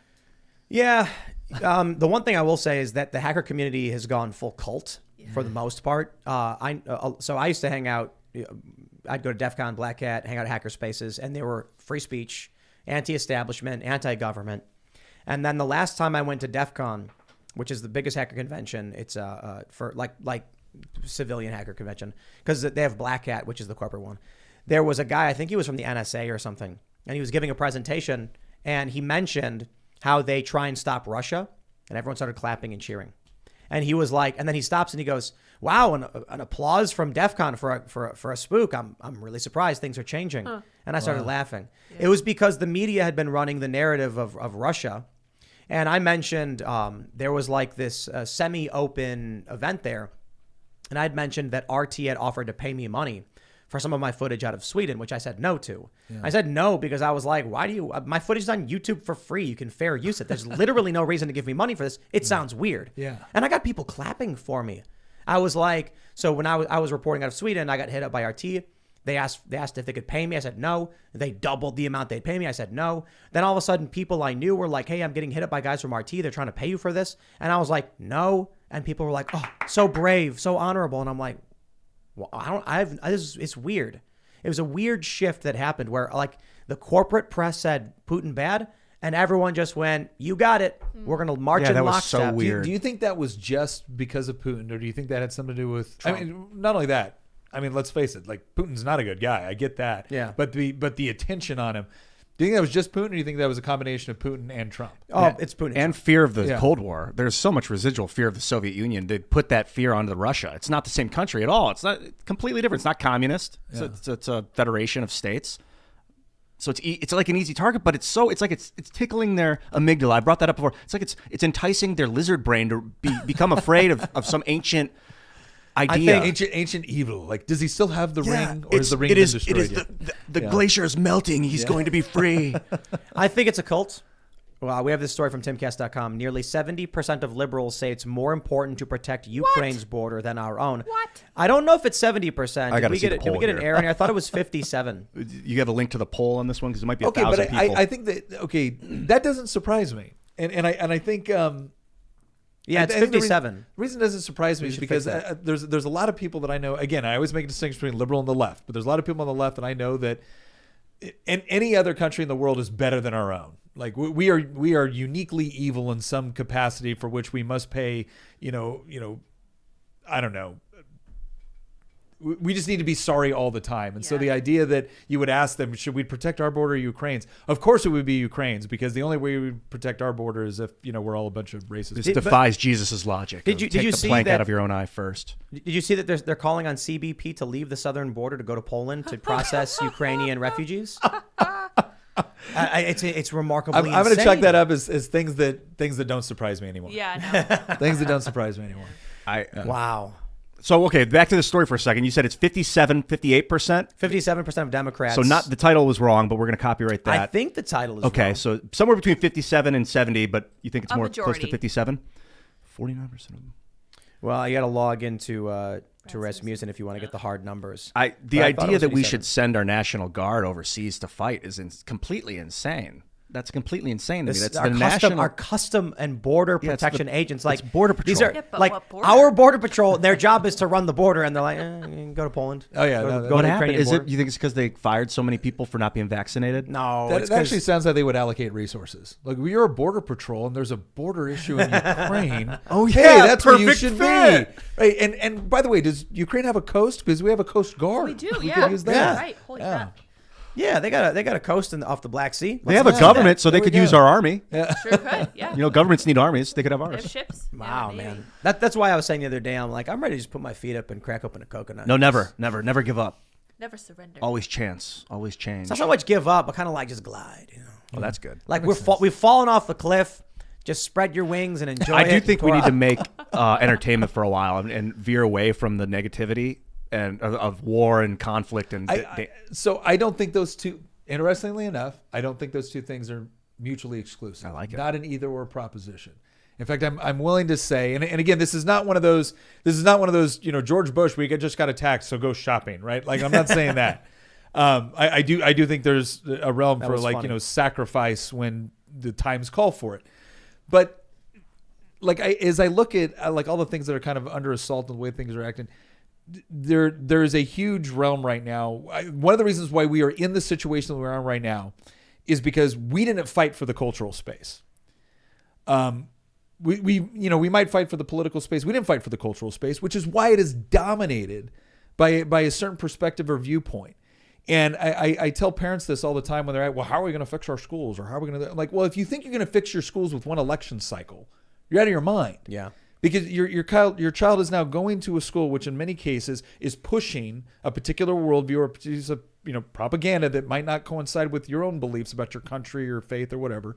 I said then they come home and they watch they watch Netflix, right? And chances are whatever they're watching there is going to be pushing a particular worldview. Then they turn on a song which is pushing a worldview. Then they look at the media which is pushing a worldview. And then they go to their college professor which is pushing a worldview.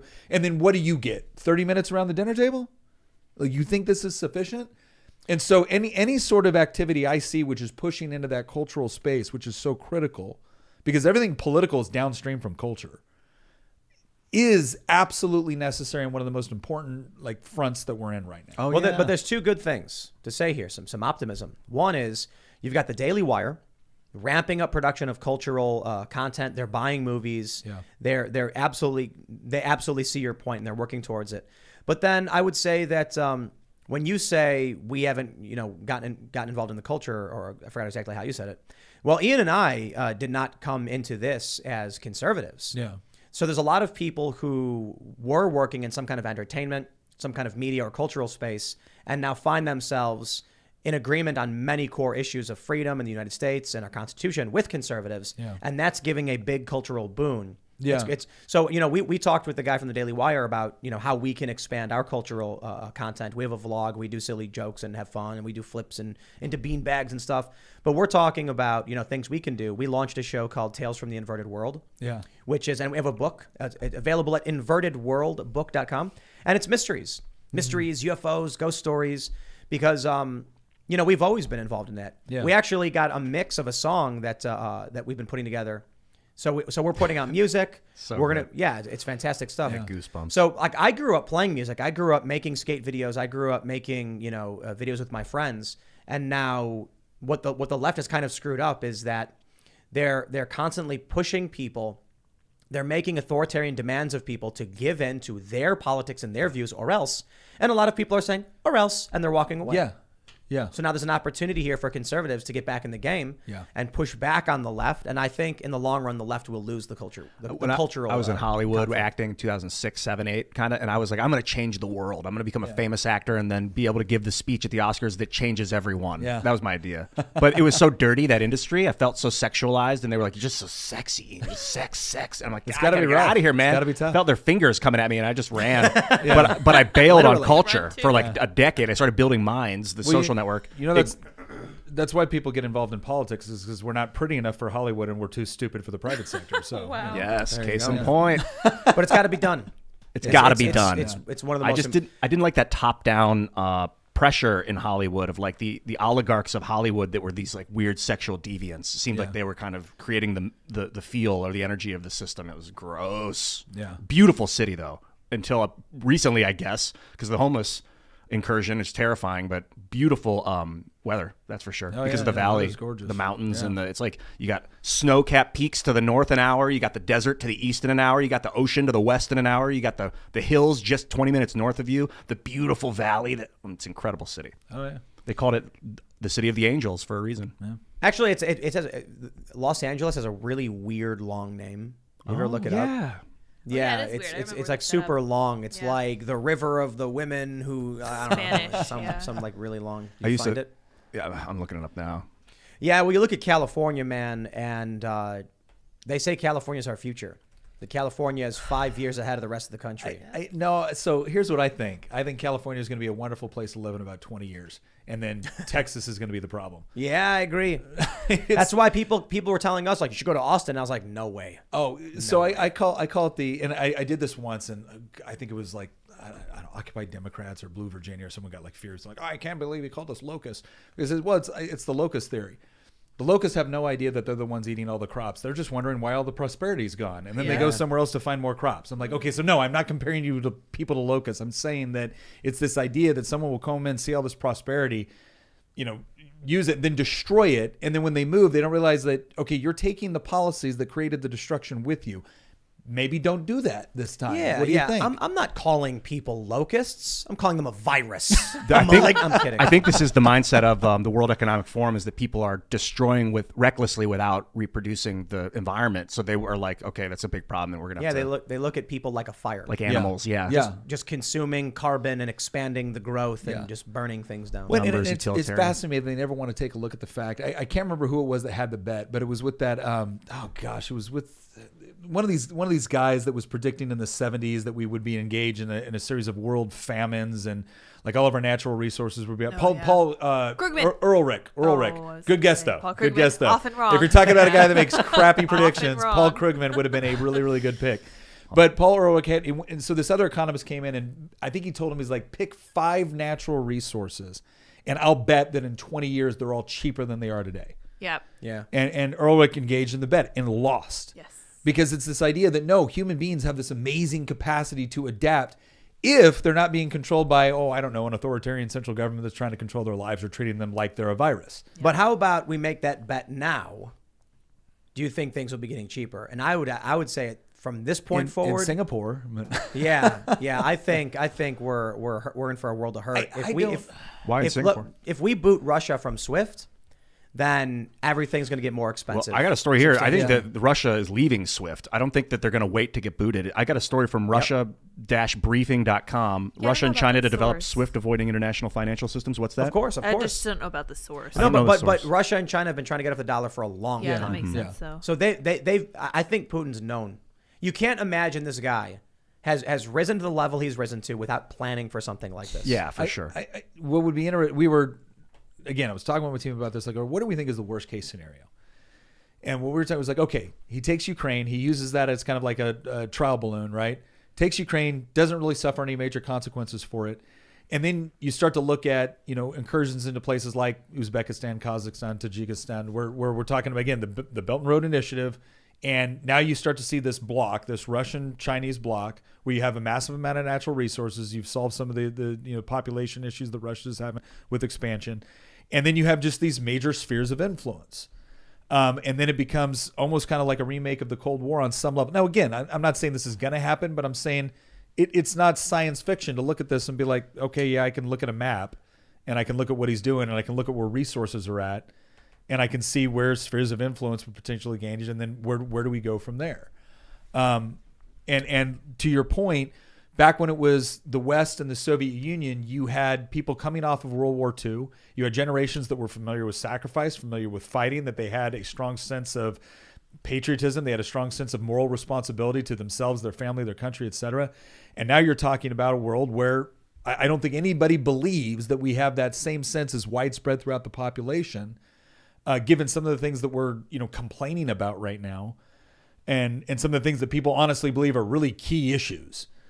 And so it's weird to look at where the power dynamic is going to be from a cultural standpoint at that level. I think moving forward, if we look back at home and we can see what's going on culturally, I'm not so convinced the U.S. is going to be a major player in international conflict the same way they are now. Or I think it's obvious that influence is waning. But let's bring it back home and talk about wrap it back to the cultural issues. So you had. We were talking about schools and school choice early on. So I really want to talk to you about this and get your thoughts on what's going on with Youngkin. You're in Virginia, obviously. Yeah. Education played a huge role in a Republican victory in Virginia. So I'm wondering if you can just, bring us up to speed on what's been going on, sure. How you got involved, and where do you think people are in this critical race theory stuff? So this is what's interesting, right? So I think for the first time I can remember in my lifetime, Republicans won an election in what has been increasingly a blue state on the issue of education. Yes.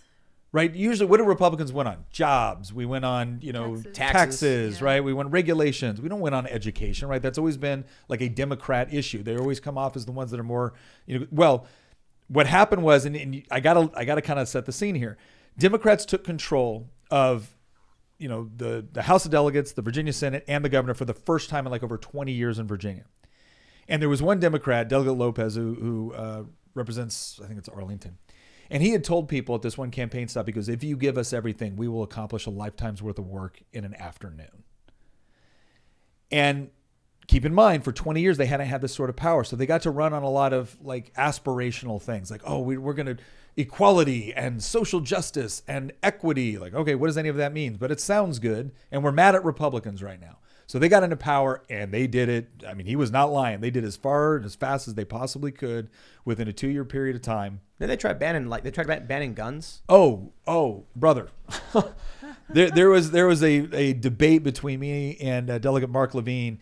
The same people that said nobody wants to take your guns, all we want is common sense gun control, and then 52 out of 54 Democrats voted for a bill that would have made you a criminal for owning a 15-round magazine. So a low capacity magazine. A 15-round magazine. Wow. Well, that's would have horribly, got, horribly low capacity. Every single magazine you would have owned, that would have been a class 1 misdemeanor with up to a year in jail and $2,500, right? So it wasn't just we're going to get rid of AR-15s. They wanted to retroactively make people criminals. Yes, right. And they voted for this. This is not like, some crazy loon passed this and they killed it in a subcommittee. No, they voted for this. All right, so that's where they're at. And then you saw the same thing. They did this whole like cultural competency training, right? Because who could be against cultural competency? Just like who could be against equity? Who could be against tolerance? And what this did is it set up this process whereby teachers in Virginia, in order to get their license or renew their license, had to go through cultural competency training.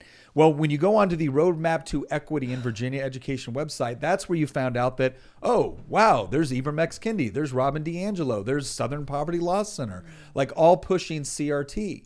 Now, what happened was parents were starting to see this stuff arrive in their classrooms. Their kids are coming home and they're making comments about it. At the same time, Democrats had removed like reporting requirements for principals for certain like criminal acts happening on within a school. And so you have this perfect storm, especially in Northern Virginia. Loudoun County was like the hot spot for this, where students are coming home and talking about what's going on and the parents aren't liking it. And then you had certain like, equity restrictions that were taking place where now certain students that would have qualified before are not making it into certain schools or certain programs. Then you have a case where now you have I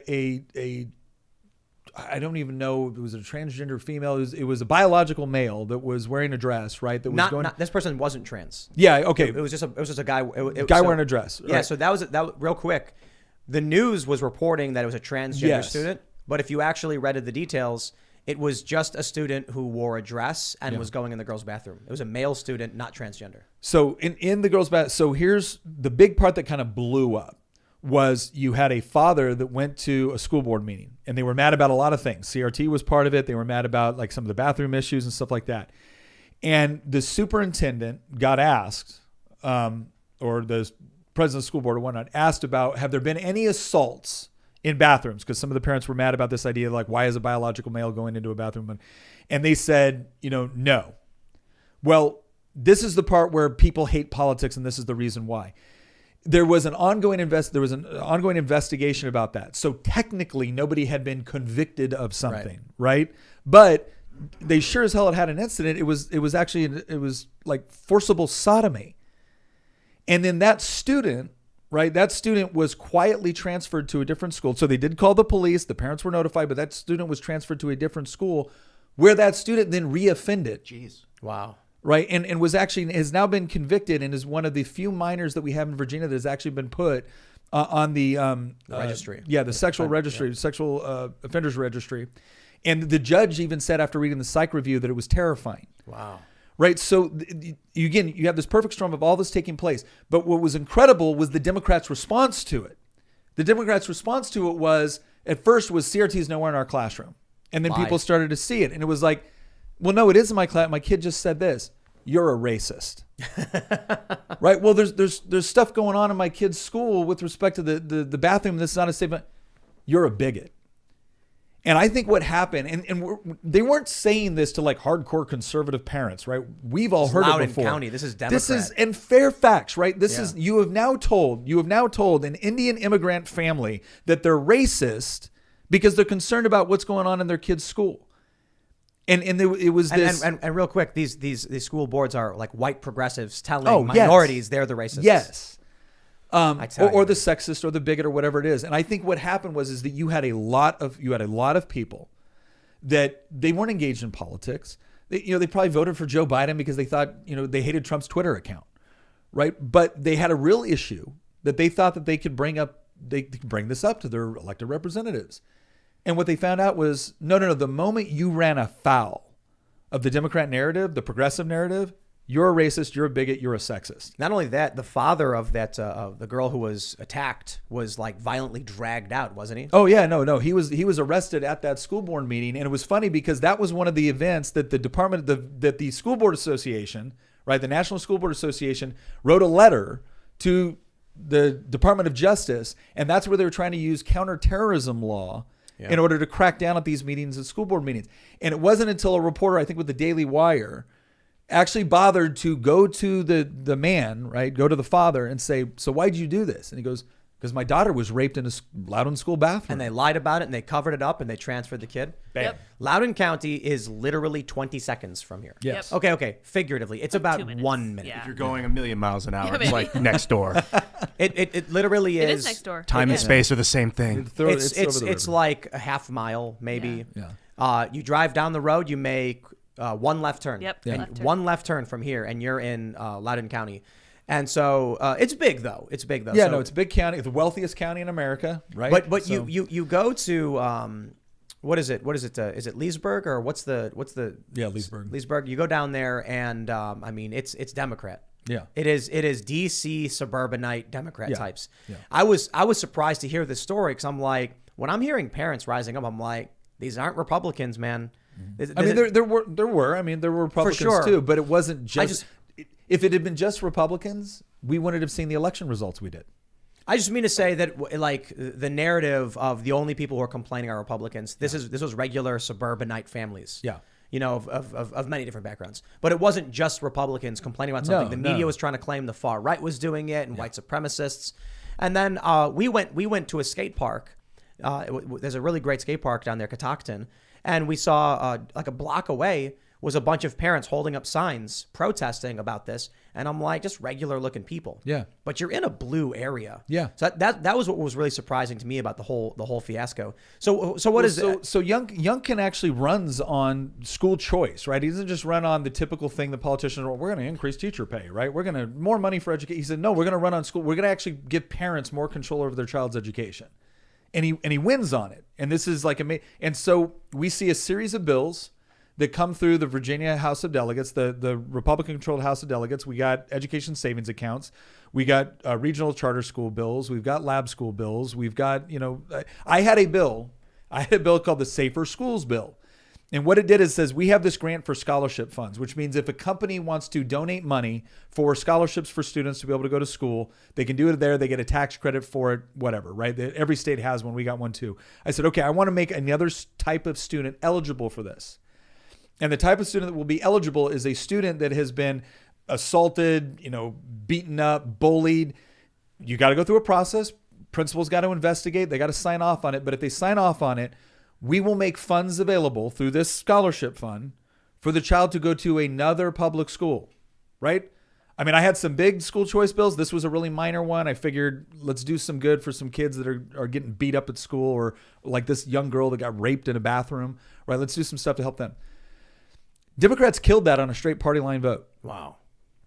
I can't say I'm surprised though. Oh, well, and that's what we found is that with every single substantive school choice bill that we did this year, it would pass out of the House of Delegates, and then it would go and die in the Senate. Do you think that the Senate needs to be like reorganized so that every citizen gets a vote?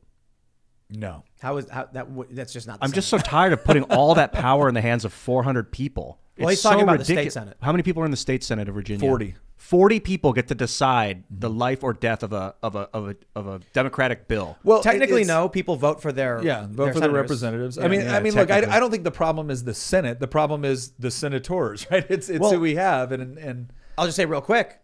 Make sure you're voting in your local elections. Make sure you're voting in your primaries. Yeah, those senators have a lot of power. we have so it's 19 Republicans, 21 Democrats, right? That's the Virginia Senate, but it doesn't matter because when you get to their subcommittees, like in the House of let me just explain this process real quick. I know it's kind of boring, but it's important for people to know.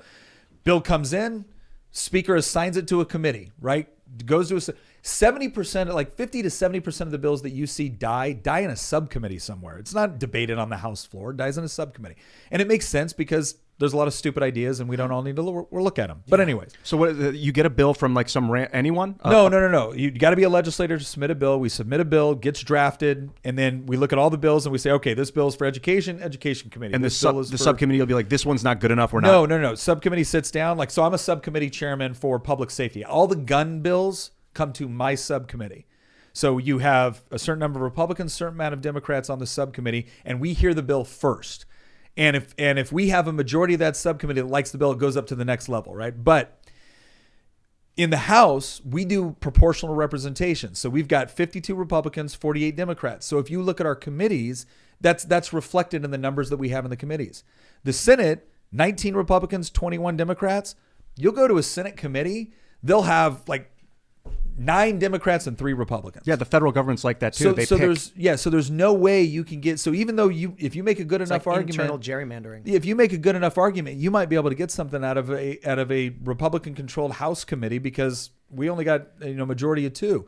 On the Senate side, they will stack those committees, and even if you could get enough votes on the floor of the Senate, they will make sure it goes to a committee where it will never see the light of day. Do you think that they intentionally have senators pick the committees so that there isn't a Democratic voice because the compounding effect of democracy that like mob rule can take over? No, it's just part of this is whoever the controlling party is in a particular legislative body, they want to be able to control the outcome for what legislation makes it to the floor and what gets sent over to the other body. But the thing is what we did in Virginia on the House of Delegates side, what we said is like, look, there needs to be proportional representation on these committees because it's a more accurate reflection of what the people actually elected. But you can manipulate that committee process pretty bad. And again, it's not every committee, but it's been frustrating. I think it should be like, I talked with Thomas Massey about this. Yeah. We got to do that in the federal government as well. It's ridiculous that the Democrats win by 51% and then they pick all the committee chairs because of that one. It doesn't. And they make sure the ones that matter the most, they have the majority on. Yeah, that doesn't seem shuffle right. people into the the Republicans can have a committee we don't care about. Yeah, it's got to change. So Well, did you guys well- change it in Virginia? we changed. So we still select. So the majority party gets the committee chairs. I mean, that just happens. It doesn't. Wouldn't make sense for it to not happen that way. The difference is that we don't stack our committees. Like Who picks how they get? the speaker. Most people don't understand how much power the Speaker of the House has. The Speaker of the House has an enormous amount of And power. the speaker will say you have to pick 3 Republicans and 2 Democrats for this, and so then they look and they decide. In Virginia, we have, Cool. again, because we have proportional representation, it's like, okay, you're going to have this many Republicans, this many Democrats, blah, blah, yeah. Do you see people change party affiliation on paper so that they can get into a committee when they're actually still the same Doesn't work person? that way. It doesn't work that way. You got to run for that party's nomination, get elected that. You could theoretically try to switch when you're there, but that doesn't happen. Will you propose a bill to pass constitutional carry in Virginia? I carried the bill this year for Oh, right on. constitutional carry. Well, And ahead of then the you. Democrats. So smacked yeah, down. we had a House version, we had a Senate version. The senators killed the Senate version right away, and so ours didn't go forward. yeah. Because every once in a while we'll do that. We'll look at bills. So I carried a lot of gun legislation. I usually do, but Virginia's not so bad. Maryland is a nightmarish. Yeah. The laws up here. But man, constitutional carry would be something great because we live in the tri-state, and so I live in West Virginia. We work Yeah. in Maryland. West Virginia is fantastic.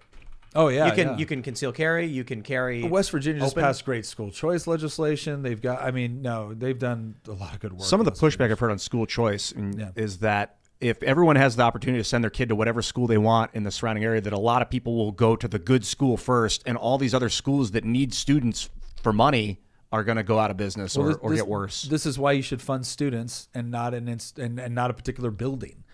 And again, we've gotten so used to the way education has been monopolized and run by the government that it's hard to imagine another way to do it. But think about the way you buy anything else, right? You don't have a government store you go to in order to buy something, right? Like Let's hear that story about the grocery store. So the story. way I've described this before is we all agree education is important. We also agree eating is important. So let's imagine that the government at some point said, you know what, eating is so important that here's how we're going to do this. We're going to set up thousands of government grocery stores all over the country. And then you're going to be assigned a government grocery store based off of your address. Now, when you show up to the government grocery store, you're not going to actually shop for your groceries. Your groceries will be decided for you based off of a government board and the caloric intake or the nutritional necessities of your particular family. Now, if you don't like something in the grocery bag, not a big deal. All you have to do is show up to a bunch of board meetings or go and lobby your state legislature in order to get, a different product into your grocery bag or out of your grocery bag. Oh, by the way, none of the employees working at this government grocery store will be rewarded based off of creativity, ingenuity, or work ethic. They will only be rewarded based off of seniority. Does anybody think that is a grocery store you would want? Like, would you want that to be your grocery store option? No. Negative. No, I haven't had a single person. Surprisingly enough, I have not had a single person yet go, "Oh my gosh, that sounds like a great idea." But I think I don't Utopia. know about Ian, but I'm in favor of school choice. Well, So, I'm interested in learning more about it. But here's the point. I go back and I say, okay, but what I just described is exactly what we did with public education. You are assigned a government school based off of your address. When you show up to the government school, you don't have any say over the curriculum, over the class, or very, very limited say over what you can do. If you have a problem with what's being taught or with what's not being taught, great. Try to reelect your school board or maybe go to the state legislature and try to get something changed there. And by the way, none of your teachers are rewarded based off of how good a job they do. They're just rewarded off of seniority. Not to mention the fact, now again, everyone can then see in that example that, okay, maybe there is a better way to run education. How would that look? And the thing I say was, okay, well, are you happy with the grocery store options you have? Yeah. Are you happy with the options that you have to buy a smartphone? Are you happy with the options you have to go and do other educational opportunities? Yeah. Okay, well then maybe that's because when you as the customer of the product or service have the power, the rest of the world is trying to get you to be their customer. Yeah. Okay, the government doesn't have that incentive. I don't need you to be my customer. I don't need you to like what I'm doing. Would the schools be able to be like, hey, if you come to our school, it'll be easier to graduate? Or will there be some sort of government oversight? But here's the thing. Is that what a parent wants for their kid? I don't know. I don't know what they want. I don't even know if they want education, I think, primarily. They want them to understand how to learn. They want them to understand how to learn. And then really what they want is they want them to be able to learn the basic, social and economic skills they're going to need to be an independent adult, right? And that's your oversight mechanism. It's not to say you can't have some, government restrictions or guardrails. You can. But the oversight restriction is, no, I as a customer want the best for my child, and now I have the ability to go find what that looks like. That's on the demand side. On the supply side, now all of a sudden you have this huge world where schooling is no longer based off of a government building you go to. Yeah, Khan Academy. Yes. Jordan Peterson. If you could divvy up your $18,000 a year stipend amongst the great creators and educators of our time that are on the internet, yes, that'd be so great. Did you get to meet Matt Walsh when he came down? I did not. That was great. He rented an apartment, so because they tried basement. Yeah, a basement. They tried stopping him. Yeah. I know the people he rented from, though.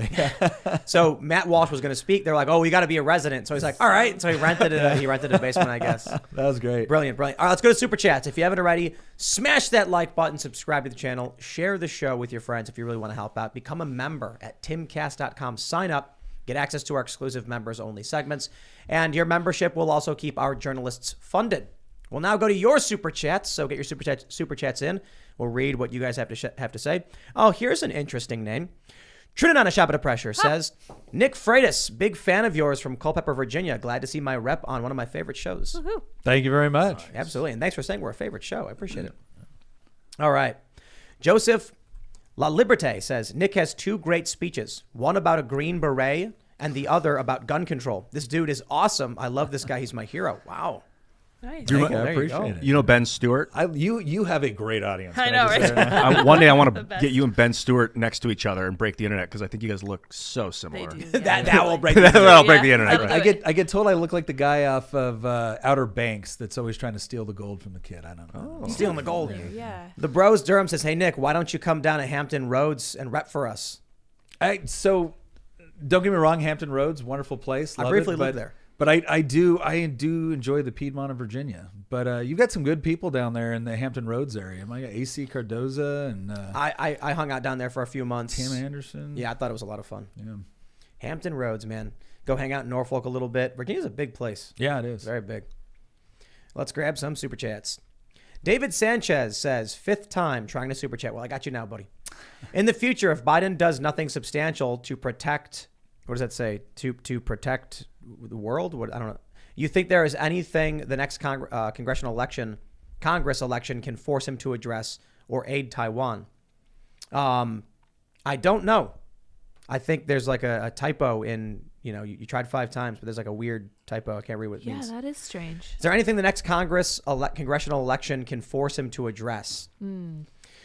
I don't know if so much it's about the congressional election. I think it's public pressure. And if they see the polls, clearly the CDC is now announcing, oh, we're going to pull back on the masks and everything. Yeah, because they know they're spiraling. Oh, yeah. I thought it was funny that it wasn't the medical science that changed on masks. It was the political science with respect to the polling that caused them to finally wake up to the fact that maybe this is not a good idea. Hey, we're going to lose an election, huh? Yeah. All right. Gun Griffin says, for Nick, in Vietnam, we weren't prepared for insurgency warfare with General Westmoreland attempting a conventional war. After 60 years of regular warfare, are we prepared to return to conventional? That is a great question because he's absolutely right. For the last 20 years, we built a military around the idea of counterinsurgency, and initially a little bit was UW, but mainly it was counterinsurgency. Now it's getting back into the realm of actually trying to fight a large conventional conflict. And we can see the potential for something like that happening with Russia. I think we can recognize the potential for something like that happening with China as well. So I will say that I know it was a concern that was being addressed, but I mean, let's face it, the United States military has a track record for fighting the strategy of the previous war. And so there's always going to be a learning curve that takes place when you have an officer corps or an NCO corps that has grown up in kind of one style of fighting, and then you move into a different style. It can be difficult. The one thing I will say is that while the United States military has not always been the best at predicting the next sort of tactics that will be necessary for the next conflict, it does have a track record of adapting usually very quickly in order to overcome. So. Here's a good one from Vash. He says, you and others keep saying Trump would have been better. I need to remind you, Hong Kong fell to China under him, so I'm not so sure. Yes, that is a good point. But I would add that was the UK and China having, was it negotiation in the 90s, I think it was. And so this was a long set up chain of timeline that we knew was going to happen. And it was all done through a legal process with the UK and China. And there were protests, but it's not the same as, Russia invading a sovereign nation. Yeah, I mean, I think it's important to understand at that point, Hong Kong was part of China's jurisdiction. There were certain agreements with respect to how their government would be run for another 50 years. That's a little bit differently than a full-on invasion of a sovereign country. I mean, but again, it still was horrible. Random username says, when Trump says he will bomb the golden turrets, he's talking about bombing churches. Yes. I should have clarified that. Maybe I assumed people understood. He's talking about the steeples or whatever, the spires and stuff. He was talking about blowing up churches in a civilian city, and maybe Vladimir Putin was like, "This guy's nuts. This guy's nuts." Yeah, yeah, sounds a little nuts. Yep. Yeah, man. Brooke Harrington says, I have a coworker with family in Russia. I'm told they were bombed by Ukraine first 2 days ago. Any validity to this? What? I don't know if that's true. I can tell you this. With RT going down, you better believe in the West they're going to try and restrict information coming out of Russia, and you better believe Russia's going to try and manipulate you into believing they're being victimized. I think I think both of those statements are absolutely true. The one thing I would question is I don't know what it gets Ukraine to be the initial aggressor with Russia. Oh, for sure. Yeah, that's insane. I do not know what would. Yeah. Yeah. All right. Marco says, I am from Norway. Russia has always done military practice outside Nordic Sea for 20 years. Never been problematic. Even Russia helped Norway under World War II on the Nordic side of Norway. Interesting. I love the history of Russia and the United States is great because it was like we were enemies, but we worked together to defeat a common enemy. And that's what we should be doing today. Gosh, what the heck? Yeah, well, the story of East and West Germany is, oof. Yeah, brutal. The story of the Soviet Union, brutal. Yeah. You ever hear the story of Tetris, the video game? Oh my gosh, so that long. There's an urban legend about the guy. We've all dated ourselves. Good. Basically, there was a game in Russia they were playing where you would take the Tetris shapes but just place them, and then some dude made the block falling version. Yeah. And it's like, how do you in Russia make a product that can be commercialized internationally? How does it even work? Yeah. And so I guess Russia, it was communist, and they were like, it's communist, so we get, But apparently everyone in the West just ripped them off anyway, and there were lawsuits. Crazy story. Wow. Mm-hmm. There was a 2-player Tetris on the NES that got sued into oblivion. It was made by some other company. That was always crazy to me. Why would anyone respect an international lawsuit during a Cold War? Yeah. Some guy's like, I made a video game. It's like, well, he won the cares? lawsuit. Right. Yeah, it's like the bureaucrats are still trying to make money off of it. Yeah. That's what war is for those guys. Let's grab some more super chats. Oh, people are saying my camera's blue. Yeah, I don't know why that happens sometimes. Yeah, I'm well, aware. I am blue. Dabba dee dabba die, says Fix it. Josh. Thanks, Josh. Eiffel 70, Correct. Eiffel 77, I think. Yeah. Is that what it was? That song? Is that it? Yeah. They wrote that. They brought it back for one of the Iron Mans, right? I love that song. Yeah. CJ says, when Trump took office, ISIS was the top foreign policy issue. He set aside our differences with Russia to solve that problem, and the deep state hated it. Meanwhile, the Minsk agreement stewed. Yeah, because I think the U.S. was hoping that ISIS would destabilize Syria so that we could get a more favorable regime in, and then we could build our pipeline through Syria. Mm-hmm. But Trump getting rid of ISIS, while the right thing, I think the bureaucrats, the military-industrial complex were upset. Weird stuff went down with ISIS and the Syrian rebels. I got to tell you that. Yeah. clarify too, it was Eiffel 65. There you That go. song blew. Some number. Great song. C. Griff says it's time for the U.S. to leave the UN. It's nothing but global bureaucracy and sanctions, which never really do anything to determine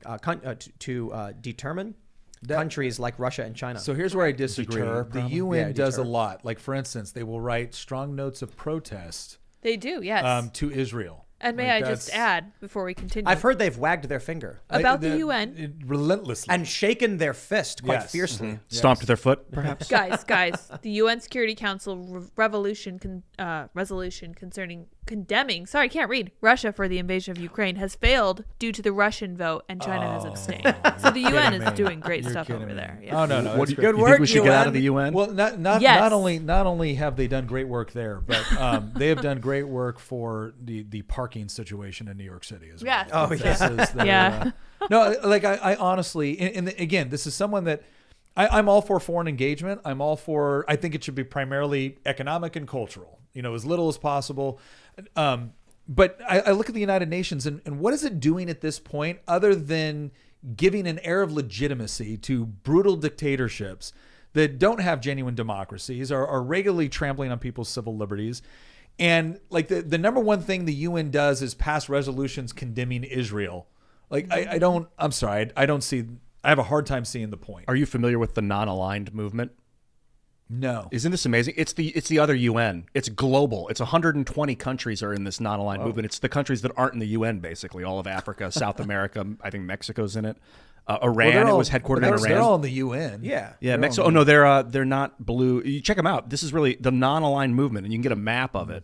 Interesting. There's light blue and dark blue. So Mexico's light blue. Well, on I got to this one. read. This is a very, very good super chat here. Turk, say no to war. Longwell says, dude, Biden hitting a speed bag was a total 100.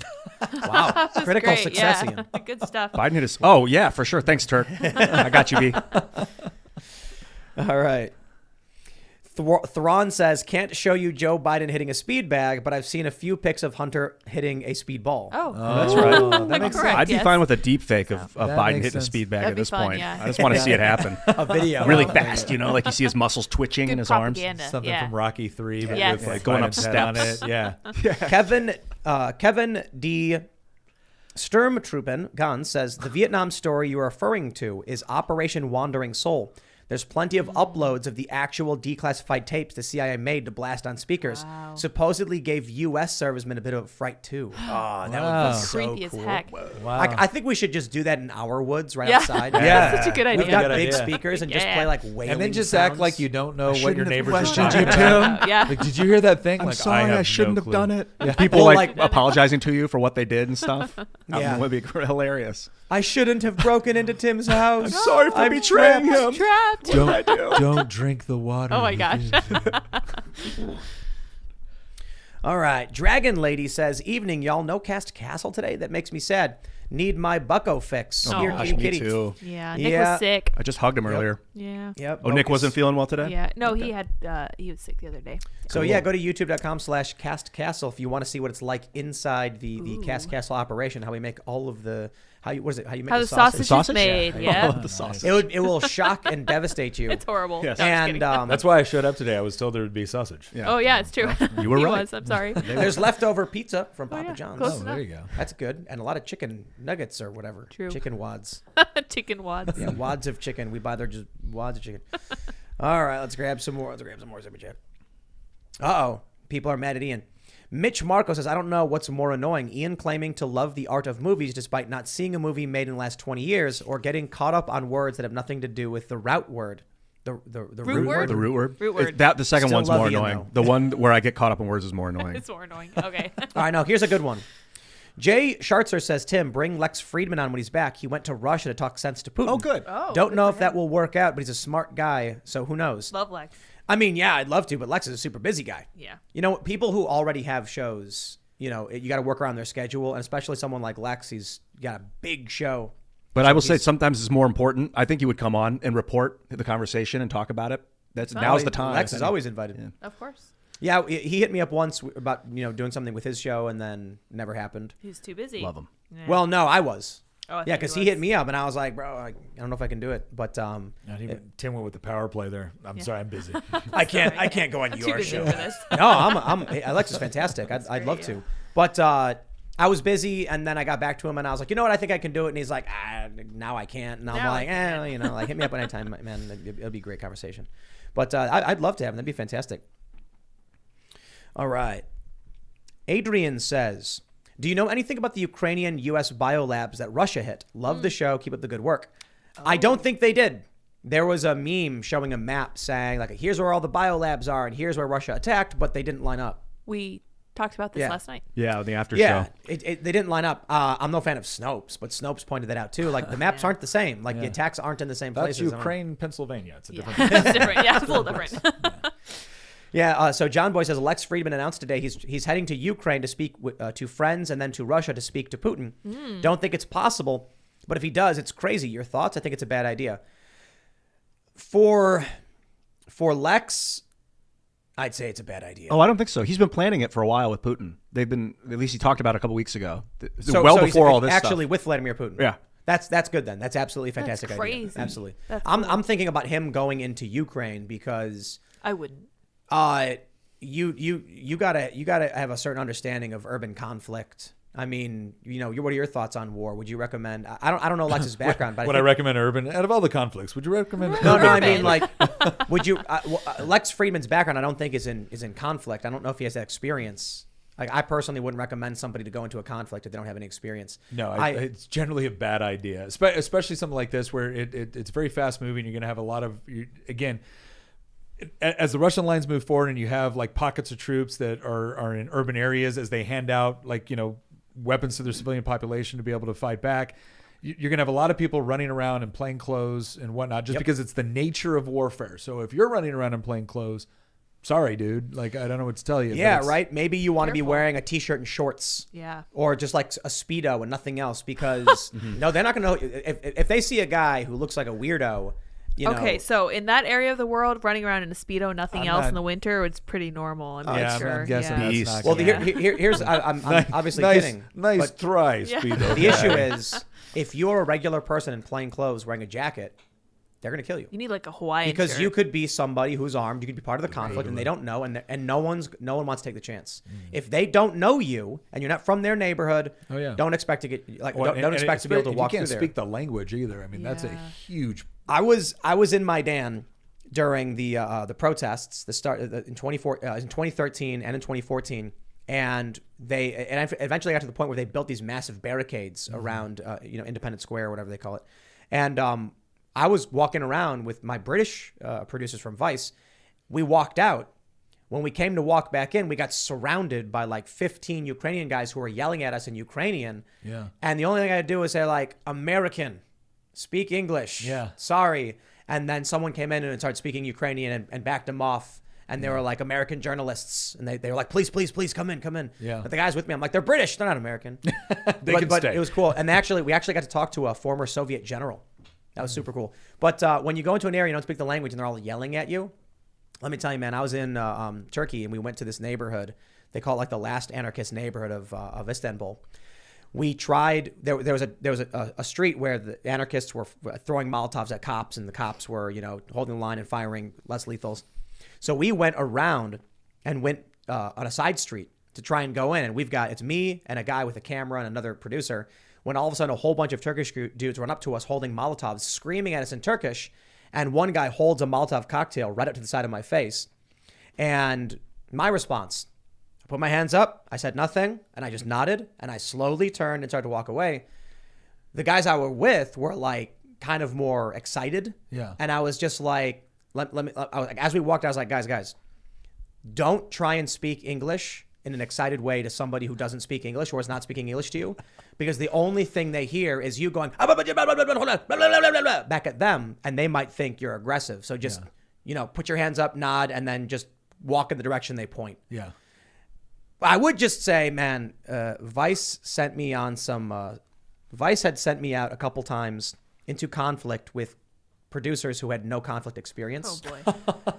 And I just want to say it is Exciting. Maybe the most stressful thing I've ever experienced is knowing that I'm responsible for the life of someone. Yeah. Because That doesn't know what they're doing. and that's putting me in danger. Yeah. Man. But Vice has also, you know, to their credit, sent me out with people with way more experience than I have. And one of the most heartwarming moments was when I was in Ferguson and the first gunshots went out, and I'm already on the ground, and I look to my right, my producer's already on the ground as well. Yeah. And this is a guy who had been trained in firearms, who had, you know, been to war, because Vice has some good people, they really do. And I was just like, yeah. I looked to my left, and there was a guy from ABC News standing up, looking around, and he goes, "Those fireworks?" And I'm just like, oh man, I felt bad for the guy. You ain't gonna make it. But you know what I say to them? Do you see anyone holding fireworks? Yeah. I would think of fireworks. Do you see anyone holding guns? Celebrating. Yeah. Make an assumption. Yeah. Man. That's what we call deductive reasoning. Yes, indeed. It's crazy though. Like I've been on the ground with people where the gunshots ring out and they stand there like it's just fireworks. Yeah. Where do you think you are? You know what's kind of an aside of that. It's because a lot of people, again, one of the benefits of especially growing up in the United States is most people, not everyone, most people have grown up in an environment where they really haven't had to experience any sort of conflict or deprivation. Or Yeah. gunfire. And so it's this idea of like, well, that can't be that. Like, no, it actually can be.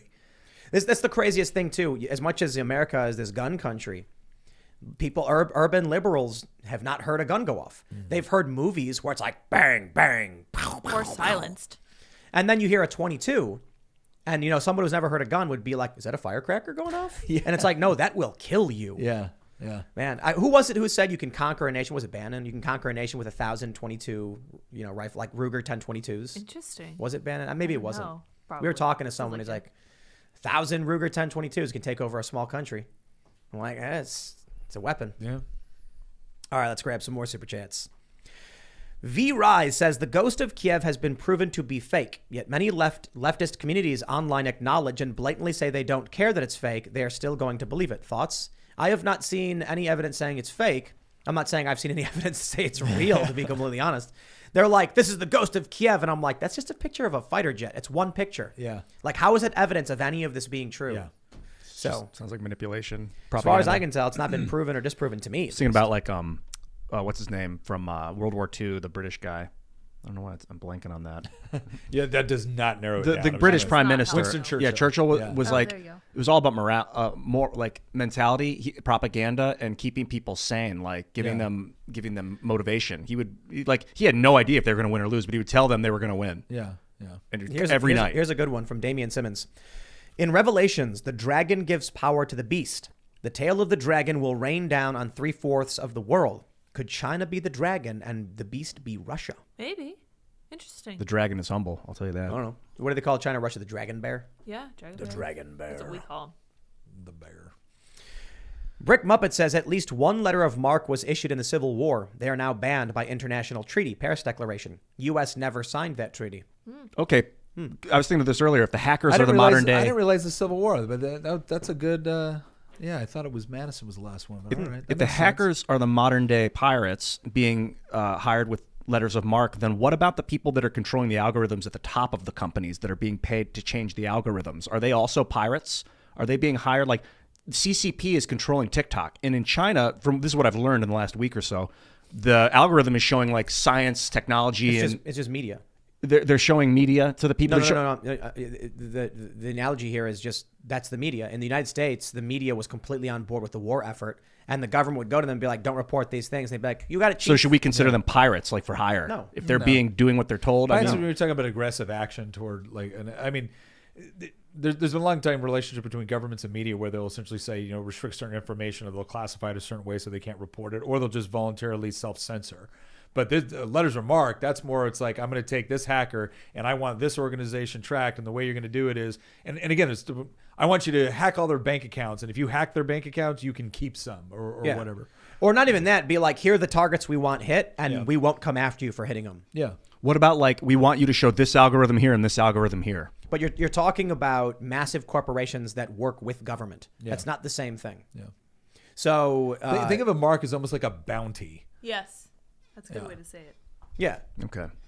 So if the U.S. government has a bunch of corporations that produce weapons for, that's just the Crown's Bowyer or whatever. Probably the most famous like privateer in history, Sir Francis Drake. Yeah. I'm concerned that a corporation won't become go after one of the bounties. I wonder if that'll start happening. That governments will pay corporations to take mark. They don't need to. You have a group of 3 dudes hanging out in an apartment in Moscow, and the government is just like, oh, won't someone rid me of this priest? Wink, wink. And they go, you got it, boss. Yeah. And then they do it. And then Russia says, oh, those pesky hackers, why would they do this? Yeah. Can't get mad at us. We'll arrest them if we find out who did it. Yeah. And then they don't. Of course they won't. Who done it? Yep. They want to be able to disavow and say we had nothing That's to do right. with it. You can't. Don't look at us. Plausible deniability. Well, and there's overt and covert letters of marque.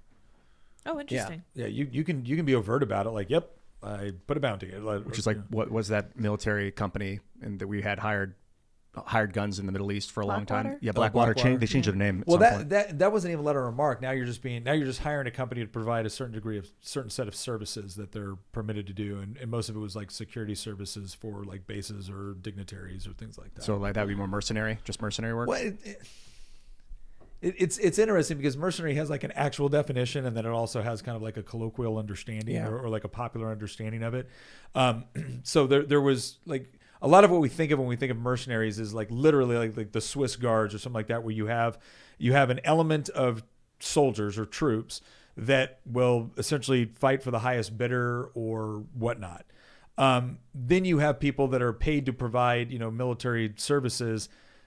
But it's not as if they're just going to the higher bid. It's not like you just go to whoever. It's not like one day we're working for the U.S. government, and the next day the cartels. Who knows, right?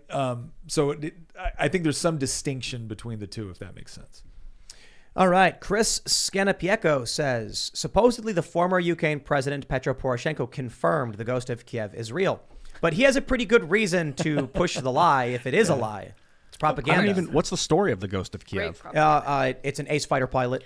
Took out 6 Russian fighter jets in dogfights over Kiev. The videos show there's dogfights happening over Kiev. Yeah. And I've just not seen any evidence that this is a single pilot who took out 6 fighter jets. But a cool story. Oh yeah. But it's a little bit like, I have confirmed the story that I am awesome. That's right. It's like the Red Baron, but he actually had like locked down 100 kills or something. in World They War need I or these something. stories. Death. Yeah. But you know what? It just goes to show that the hero's journey, the story of strength and masculinity, resonates with people. Yeah. They're making modern day heroes. I'm all for it, man. I mean, the Ghost of Kiev is a cool story. If this is someone defending their home, it's not an invasion, it's defensive. Yeah. And it's the underdog fighting back and taking out the aggressive force. I'm like, it's a cool story. Yeah. And if at the end of the day, it's going to inspire some kids to be better people, to defend their families, their friends, their homes, I dig it. You know what I don't like about aggression and defense is that you can have a country that is meddling other places with like technology and not sending a troop, and then you're basically the aggressor at that point, even though you haven't moved a troop. And so if you get attacked, you can't claim that you're defending yourself if you were out there screwing with people and now they're retaliating. I don't think Ukraine was invading Russia. I don't anything know. like that. Well, the U.S. has been meddling, and I think it's like a proxy. Yeah, but And look, Putin as wants much the as land. I think Joe Biden's crooked with the deals he's worked and the illegal quid pro quo and all that stuff, trying to buy favors and influence with cash, Vladimir Putin had every opportunity to do the exact same. He could have gone to the president of Ukraine, I think it was it Poroshenko? He could have gone to any one of these people and said, the U.S. has offered you $1 billion in loans. I'll give you $1 billion in loans as well. The problem was, my understanding, having been on the ground in Ukraine and talked to some of the people, and I still am regular communication with a friend of mine who's there, is that they don't like Russia. Mm-hmm. The Holodomor. These people are like, the Soviet Union staged a genocide, and it was primarily Russia staging a genocide over the Ukrainian people. It's Stalin.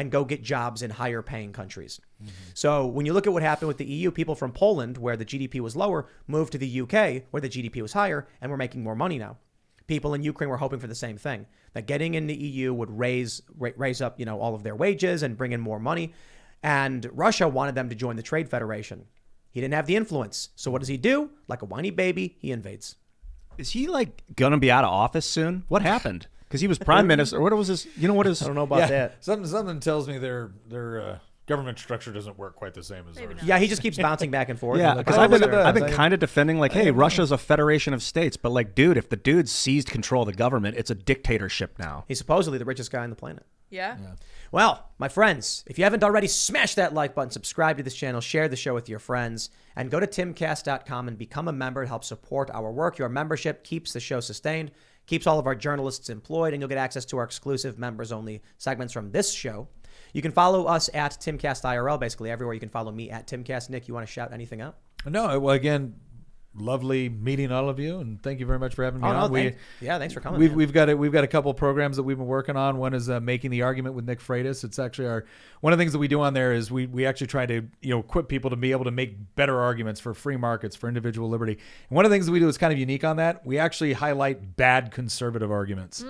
Because that's one thing that drives me nuts is watching my own side make really bad arguments. Yes. And then we've got another program we do called the Y Minutes, where we take, actually one of the issues that we were talking about recently on there is, we talk about the environmental policy and stuff like that. And it's always this idea that if only the government intervened more, we'd have better environmental policy. So we like to talk about things like the Aral Sea and how, wow, centralized government power was actually not better for the environment, along with all the other things it's not good for. But if you're interested in individual liberty, free markets, all that good stuff, making the argument with Nick Freitas, the Y Minutes. Also, you are Nick for VA on Twitter. On Twitter, yeah, we have fun on Twitter and the TikTok too. my. we got TikTok. banned from TikTok. Oh, so we went from like I went from 7,000 followers to 200,000 followers in 6 months. Whoa. And then all of a sudden, bam, nothing goes to the For You page anymore. But it is still kind of funny because I like to be able to tell my teenage daughters, hey, how do you feel about the fact that your 42-year-old father has a bigger TikTok following? Lit. They banned us. I think it was because of Alex Jones. It was. We had Alex on. I don't care. Whatever, Yeah, man. I'm fine with it. Well, hey, I'm Ian Crossland. Check me out, iancrossland.net. I'll see you guys next week. And thank you guys for tuning in this evening. I really enjoyed our talk with Nick Freitas. I forgot to shout out the sign behind me that looks a little crooked. It's actually not. They made this amazing sign for me. I need to shout out the company that made it. Ian also has one, and then we have the Timcast one. Mine has my cat in the @ sign. That's Dip. You can find more of him on my Instagram. Way too much of him on my Instagram.